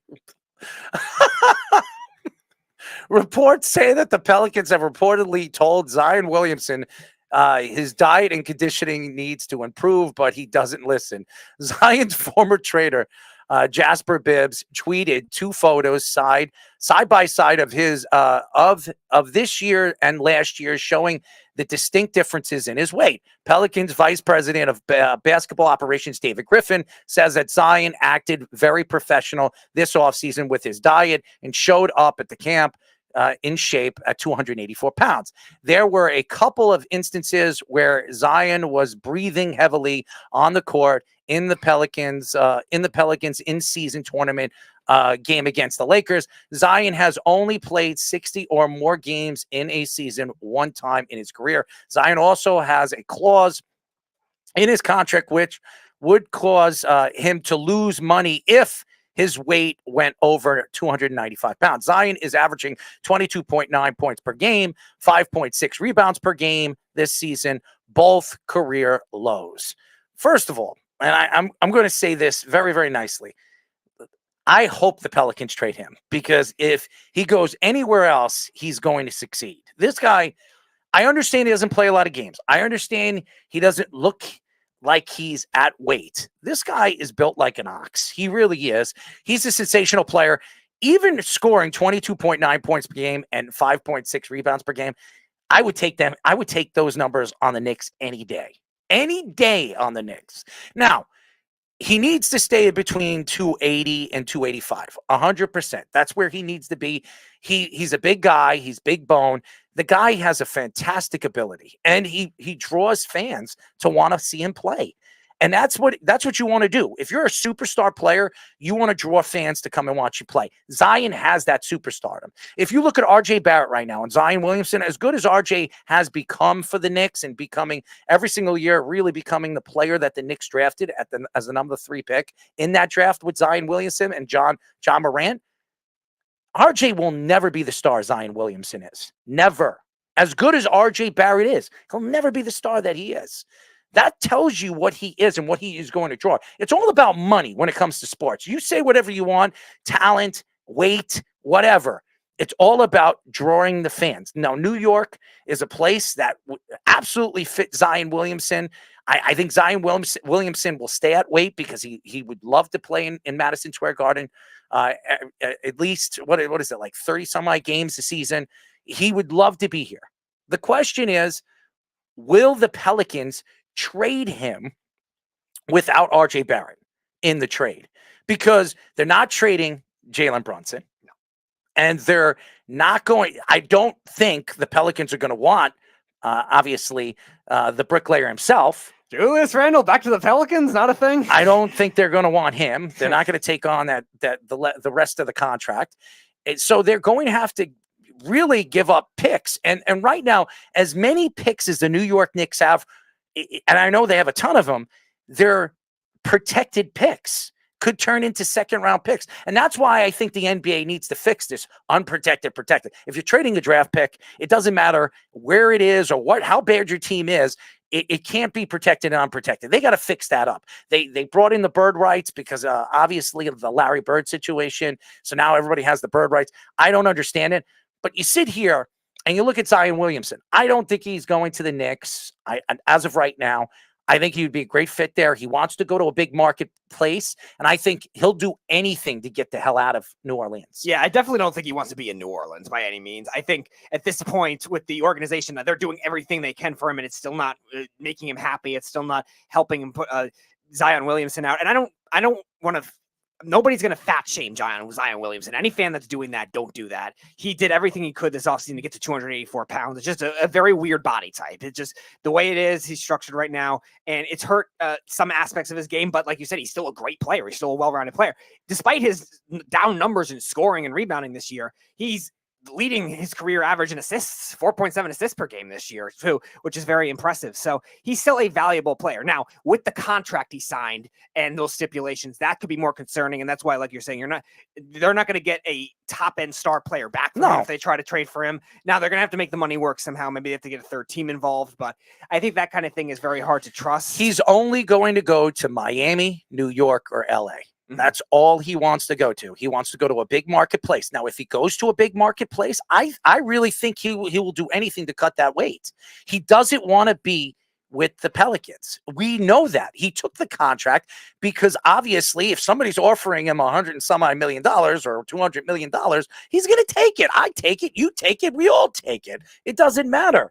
So they're offering him money and he barely played.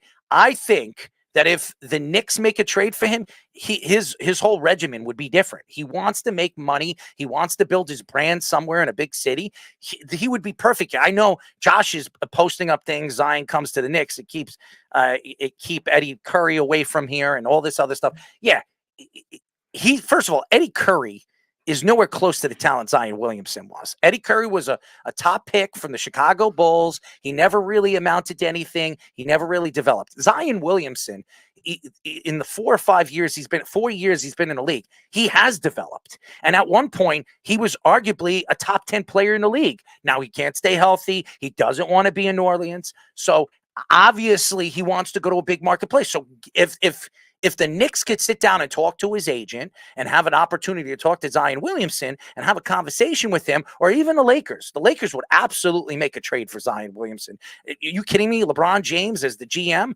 absolutely would make the trade if there's a possibility to get him, especially have him, Anthony Davis, and himself on that team. They're a championship contended team. So I was going to say, I love that move for the Lakers because that also takes some pressure off of LeBron too, helps him age better, and Anthony Davis with if they keep him or not. And Zion Williamson is also not going to have to do everything like sometimes he's had to do in New Orleans throughout his career. Not as much this year because of Brandon Ingram and McCollum, and even last year before he got hurt. But like Zion Williamson, I think the bigger issue is not the weight. I think it's just more the conditioning. I think the conditioning, there were definitely instances when they played the Lakers that he looked like he wasn't like running all the time and he looked like he was breathing heavy. That's more of what I'm concerned about with somebody like that. But it's not because of the weight. It's just the way of his body type is. He's 6'7". So somebody who's 6'7" should be 250, 260, not 284. But he's big boned.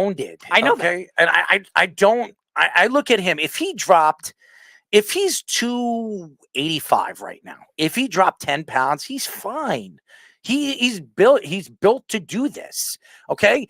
I understand. He is doing everything he possibly can to get out of there. He does not want to be with the Pelicans. As a matter of fact, his own family came out the year that he got the contract. I think it was a year ago when they said he doesn't want to be here. We don't want to be here. We want to get the hell out of here. So he comes from the Florida area. Miami's another team that would be very interested in Zion Williamson to team him up with Jimmy Butler. They're not going to have to give up a top superstar or a young player to get him. They got to make it work. I'm telling you, it's either New York, Miami, or LA. That's all he wants to go to. He will get his wish. I do believe that by the trade deadline, he's going to be traded. If the Knicks can't get Cat and the Knicks can't maybe make a trade to get a Devin Booker or somebody of that magnitude, or whoever that becomes available that really fits this team moving forward, maybe Donovan Mitchell, I can absolutely see the Knicks make a move for Zion Williamson. He's another star. You put him on the side with RJ Barrett, his best friend. I think it would change everything for him. Yeah, I look at also the weight and regimen too. Like he got down to 284 pounds in 3 months from being about 295 last season. Like, that's still hard to do. Anyone that's tried to go on a diet would tell you that kind of thing in 3 months is really hard to do. So why are all these fans just shaming him for still being overweight, still being that? It's a weird body type. I do worry about that down the road with his injury history already. It's combined with that. And that's what makes it hard because of the big contract. He's on the second year of that deal. It's a 4-year, I think $167 on it, or $167 million on it remaining. That's not a big contract, by the way. Yeah, it's for an NBA contract. That's not a lot. Right. It's the rookie scale contract. It's similar to what RJ Barrett got, what John Morant would have got before all his issues. And again, you look at that kind of thing with his ability, it's a bargain for his ability. Now, the question is the conditioning and just the injury history, but I don't think it's all weight driven. And I think a lot of fans have to realize that. You have Stephen A. Smith and Charles Barkley, all these guys like practically fat shaming him. That's out of line. Charles Barkley should not be talking about weight or anything like that, that fat, you know what. Okay. He should not be opening his big fat mouth because this guy has been fat his whole career. People used to make fun of Charles. They used to call him Fat Barkley. That's what they used to call him over there when he played for the 76ers. Now, all of a sudden, he opens his mouth and he wants to throw a player of this magnitude on the bus. Now, listen, Charles Barkley was one of the greatest small forward, power forwards we've ever seen in this game, especially in the 90s, where I believe was the most dominant time with some of the greatest players we've ever seen. But again, Charles Barkley should not be talking about weight because this guy was always overweight. So I feel bad for Zion Williamson because people keep throwing him under the bus. He doesn't stay healthy.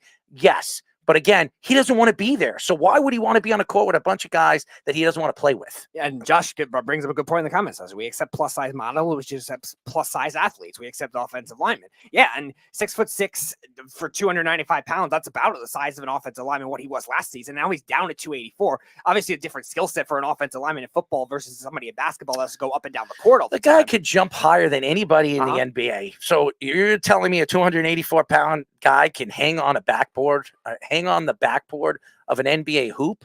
I mean, I'm not going to complain about him. The athletic ability is still there. He's talented. He could defend any position. He's very good. I would take him on the Knicks any day. He changes the Knicks automatically as a top team in the league. And again, he's not done. Like, he might still lose 15 more pounds after that. I mean, he's 22, 23 years old. Right. So give him a chance. He's a kid. In the third quarter of Tuesday's game versus the Suns, Draymond Green was ejected again, taking a swing at Suns center Nurkic. The replay showed that Draymond swinging his fist around, and it looked like an uppercut by Nurkic to Nurkic's face. Draymond was assessed a flagrant 2 foul and was ejected from the game, the third time he's been ejected this season and the 19th of his career. The incident occurred in only Draymond's 5th game back after being suspended, choking Rudy Gobert. Draymond apologized to Nurkic, saying that he didn't intend to hit him.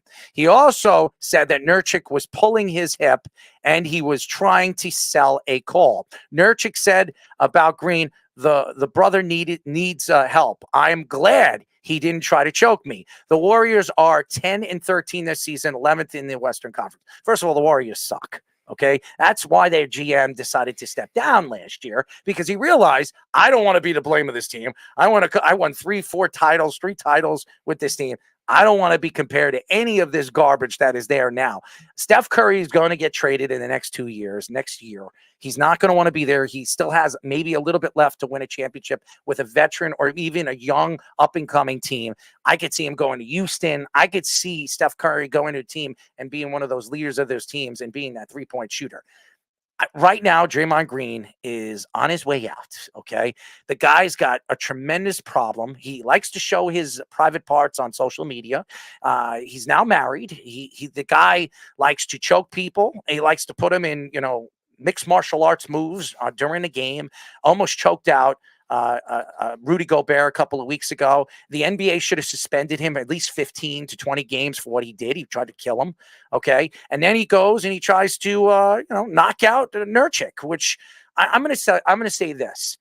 If the NBA can't see that this guy is not trying to hurt somebody, then I don't know what you haven't seen in the last couple of years. He tried to step on LeBron James's balls. He tried to kick Steven Adams. Steven Adams in the area over there too. The guy loves to attack people's balls for some reason because he knows that that's the first thing to hit to knock somebody out that's bigger than him. I mean, the guy is a tremendous talent. He's always been. He's a borderline Hall of Famer. He's probably a Hall of Famer because the NBA, everybody goes to the Hall of Fame in the NBA. I think the guy has an anger management problem. He is not Dennis Rodman. Okay, Dennis Rodman, when he stepped on the court as an NBA player, first of all, Dennis Rodman in his first couple of years with Detroit, he was a very quiet guy. Very quiet. Everybody liked him. He wasn't Bill Laimbeer. He wasn't Isaiah Thomas. He wasn't any of those guys that wanted to start fights. He was the quiet guy. He had to change his game when Bill Laimbeer and retired and all that stuff started. Isaiah Thomas retired. He had to be the guy, and it really put a lot of stress on him. And he started to drink. He started to do drugs, and it changed his career. Dennis Rodman, still to this day, is loved by all his NBA players. Even Michael Jordan, who thought he was an out-of-his-mind type of player, couldn't control him. He went to his hotel. He was with Carmen Electra, and he was doing all these stupid things, sniffing cocaine all night long, okay? Even Michael Jordan said that Dennis is a good guy. He's a reliable person now than he ever was. And he wasn't with his daughter. He had his woes throughout the years, but he's a different guy now. I don't think Draymond Green will ever be a different guy. I think the guy's an animal. I think the guy, he should be, honestly, I'm not going to say what I really think because it might get me into trouble. I think the guy should be in mixed martial arts so he can get his butt reamed, okay? Greg Hardy beat the hell out of his wife, okay? I mean, his girlfriend, his fiance, almost killed her, all right? He had a chance to play in the NFL again, and then he tried to put his career into the mixed martial arts world, and he got his butt reamed by almost every single fighter he ever fought, okay? Draymond Green likes to pick up his hands. He likes to choke people out, likes to be a tough guy, okay? Wanting to get into a ring or an octagon with a guy that does this for a living, because if he stepped in a ring with somebody that actually knows what he's doing, he would get his ass handed to him. He is an ass. He disrespects the game of basketball. He's making millions and millions of dollars. He's had that fine that he had $270,000 fine by the NBA. He laughed at it, okay? Laughed at it because he's a multi-millionaire because all these guys make millions and millions of dollars. He mocks the NBA. He mocks the game of basketball, and he sits there and he says, well, I didn't try to hurt him. I didn't try to do any of that. I was just doing this. He grabbed my hip. Who the hell cares if he grabbed your hip? You're an animal. You need to learn how to, hey, do I have to tie you to a chair? Do I need a leash to calm you down? You're a nut job. You have no respect for the game of basketball. And say whatever you want about who you are as a player and where you come from. Nobody gives a crap. Yeah, this comes 3 weeks after he was just reprimanded before. The mean streets of Detroit. Yeah. Ooh, you're a tough guy. You're an ass. You deserve everything that you get. And the NBA should suspend him for the rest of the season. This is never going to stop. He needs to understand you have the privilege to play the game of basketball, making millions and millions of dollars when people could actually fill in your spot. You stink. You're not even good anymore. And you're doing the things that you're doing. And you're saying, oh, you're the enforcer of the team.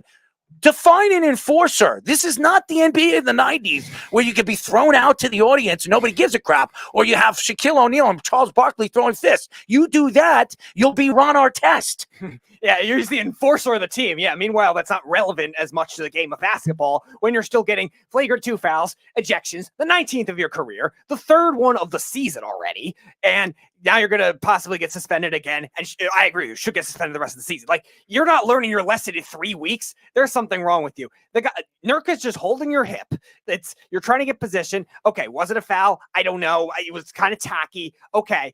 That's not an excuse to like swing your arm at like this high speed, completely spin your body around and whack the guy in the face with a fist. Like, you're trying to catch the ball.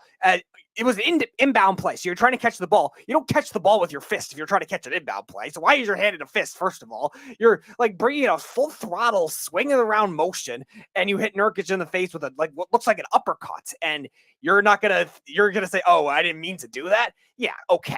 Come on, Draymond. Seriously, like you can't have that kind of reputation and expect to say, "All right, I'm gonna get away with this again." Well, Draymond Green likes to make stories like you. I mean, who goes to the bathroom winded and takes a dump? Did that story harm anyone else? No, but it harmed me thinking that you were on a toilet for 45 minutes. Okay, on my birthday. Yeah, I'm not harming you. Draymond Green is harming. I mean, what kind of person is winded and actually wants to sit on a toilet? I mean, seriously, I wouldn't tell you I'm winded. You know what? I'm going to the bathroom. I'm just going to take a dump. All right, the two are not mutually exclusive. I'm just saying, you know, I was winded before that. I was sitting down. And I mean, first of all, I mean, that's just as crappy as what he's saying. That I mean, it's crap. It's a story that you want to sell to me. It's not selling to me. Just say you were throwing up. I wasn't, though. I would tell you if I was. I wasn't. Well, then again, you've thrown up a couple of times around me. So but I will admit I did it, and I felt ashamed for that. What are you ashamed for? Throwing up is not bad. But if I did it, then I would have admitted it. Man, I admit when I drink, that's why I don't like to drink, because my stomach sucks. I'm going to throw up. So I'll admit to it. You know what? I hate to drink. I don't want to drink. I'm not going to say, hey, you know what? I was winded and I just had to take a dump. That's why I don't drink. I was just sitting there for about 10 minutes before that, but your friend said we're going to another place all of a sudden. All right. Let's get back into this. I think Draymond Green is full of crap. I think the NBA needs to suspend him for the season. I think the NBA needs to send him, just like Ron Artest, he needs to go speak, in a group of people. He needs to get something, he needs to talk to a psychiatrist. He needs to, the NBA needs to figure out how to control this guy, because if he doesn't control, and they can't control him, he's going to kill somebody. John Morant was suspended for 25 games because he was caught with a gun, not once, not twice, but 3 times. Okay. 25 games. And I think that was too short. Yeah. And he didn't hurt anybody. Okay. Draymond Green almost killed Rudy Gobert. Okay. Say whatever you want. All he had to do was sink that even deeper, and he held on to him. He could have killed him. He could have choked him to death. That by itself, for Adam Silver to sit here and say, hey, you know what? That's the game. That's the game of basketball. I'm going to just suspend him for 5 games. He doesn't care about the money he loses. The guy has made over $200 million in his career. $200 million. Do you think $275,000 fine? I think altogether, his fines in his career was a little bit over $2 million. Oh, all right. $2 million is nothing to Draymond Green. He doesn't give a crap. By the way, what did the NBA do to him when Snapchat came out and he was posting up penis pictures? Yeah. Okay. Did they do anything to him? They did nothing to him. Okay. That's despicable. This is the game of basketball. This is a multi-billion-dollar industry, and this guy is playing the NBA like a fiddle. Okay. And the fact that Adam Silver's sitting there and saying, oh, you know what? The players are what makes the league. You're absolutely right. Absolutely right. The players make the league. That's why they get paid millions and millions of dollars. But you know what sells and puts the fannies in the seats, and how many kids come to the games? The children, the kids are the ones that put the money in their pockets.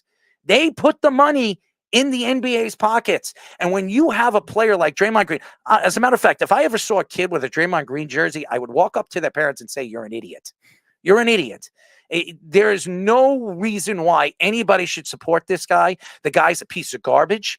And you know what? The NBA doesn't do anything about this, and they don't suspend him indefinitely. If they don't suspend him indefinitely, and if he comes back this year, Ron Artest was suspended almost 2 years for that fight at the Palace. Okay. There was a story about it. I mean, if you've never seen it, him, Jermaine O'Neal, everybody, and he got suspended because he punched out somebody, threw a drink at him. Right. Threw a drink at him. He was protecting himself. He went after the guy. He didn't bother anybody, just laid on the table, and somebody threw something at him, tried to harm him. So he went to protect himself, and then everybody was trying to beat him up, and he was protecting himself, and he was suspended for 2 years from the NBA, and he had to practically earn his way back. How is Draymond Green still in the league? How is this guy punching people, kicking people, trying to hurt people, permanently injure people, is still playing in the league? And the NBA just sits there and says, you know what, it's Draymond Green. We know what he is. We know what he's about.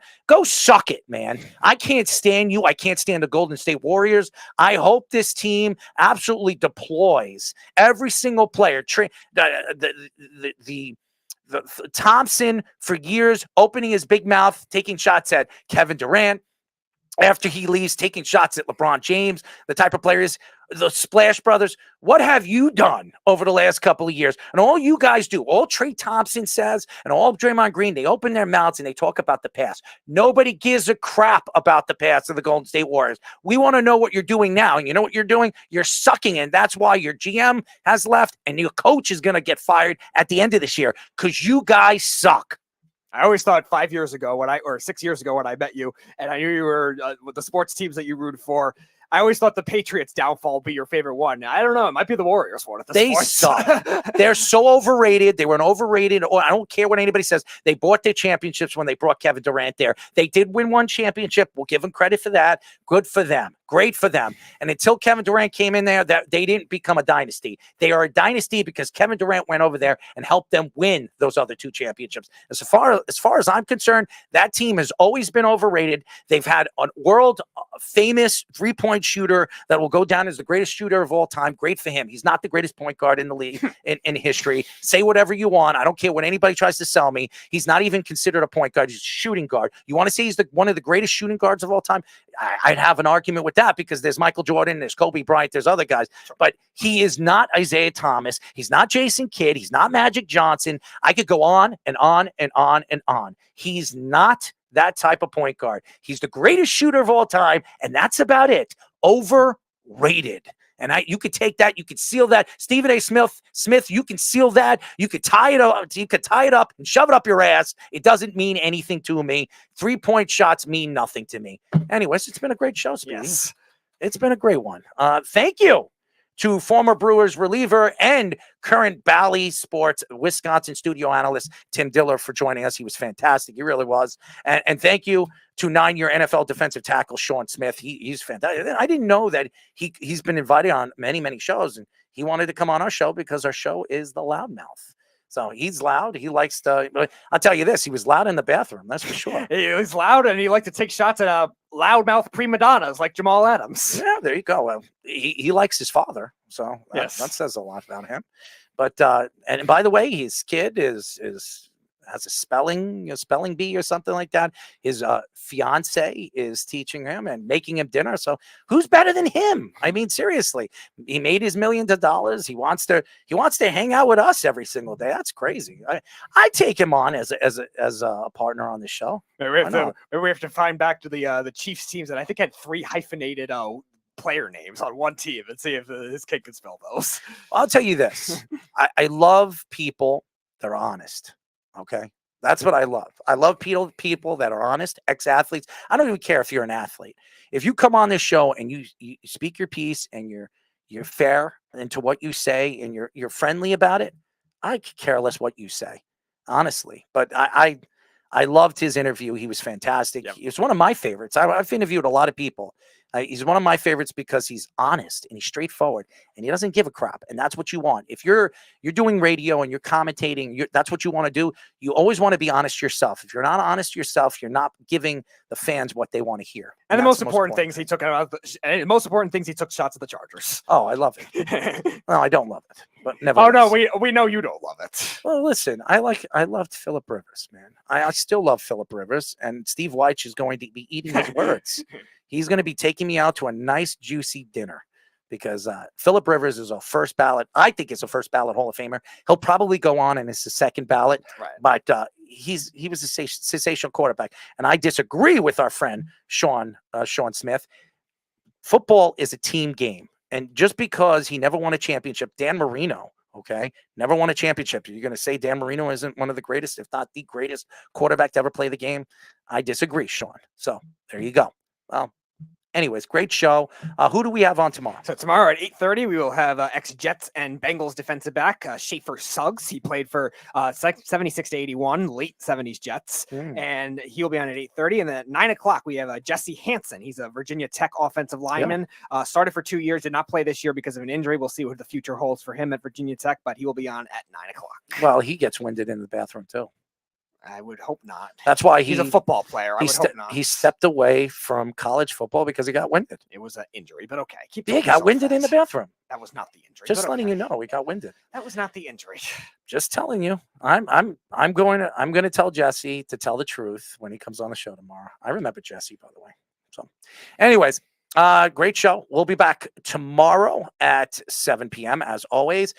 Tune in every single week. Go to our website at www.worldwidesportsradio.com. Check out all the show, our local listings, all the great shows that we have on our network. Check us out on Apple Podcast, the Sports Loudmouth, the Worldwide Sports Radio Network, Spotify, iHeartRadio. We're on every single platform. If you guys are not a fan yet, you should be, and you should be checking us out on all the social networks. By the way, shout out to Thomas Scoops for being our social media guy, and he's going to be doing our minutes, our sports minute moving forward in the next couple of weeks. He'll be added to our show, and we're very excited to have him on. Thank you to all the fans again for tuning in and giving us the platform to do what we do, and that's entertain you guys and moving forward to being the best that we possibly can. Speedy, as always, you are one of the faces of our network, if not the face of our network.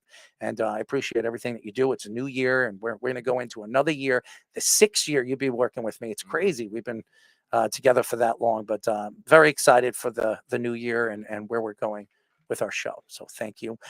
That's it. Good night and farewell, and we'll talk to you tomorrow. You're listening to the Worldwide Sports Radio Network. Take a look under your bed. Find stuff under there? What about jobs? No? Now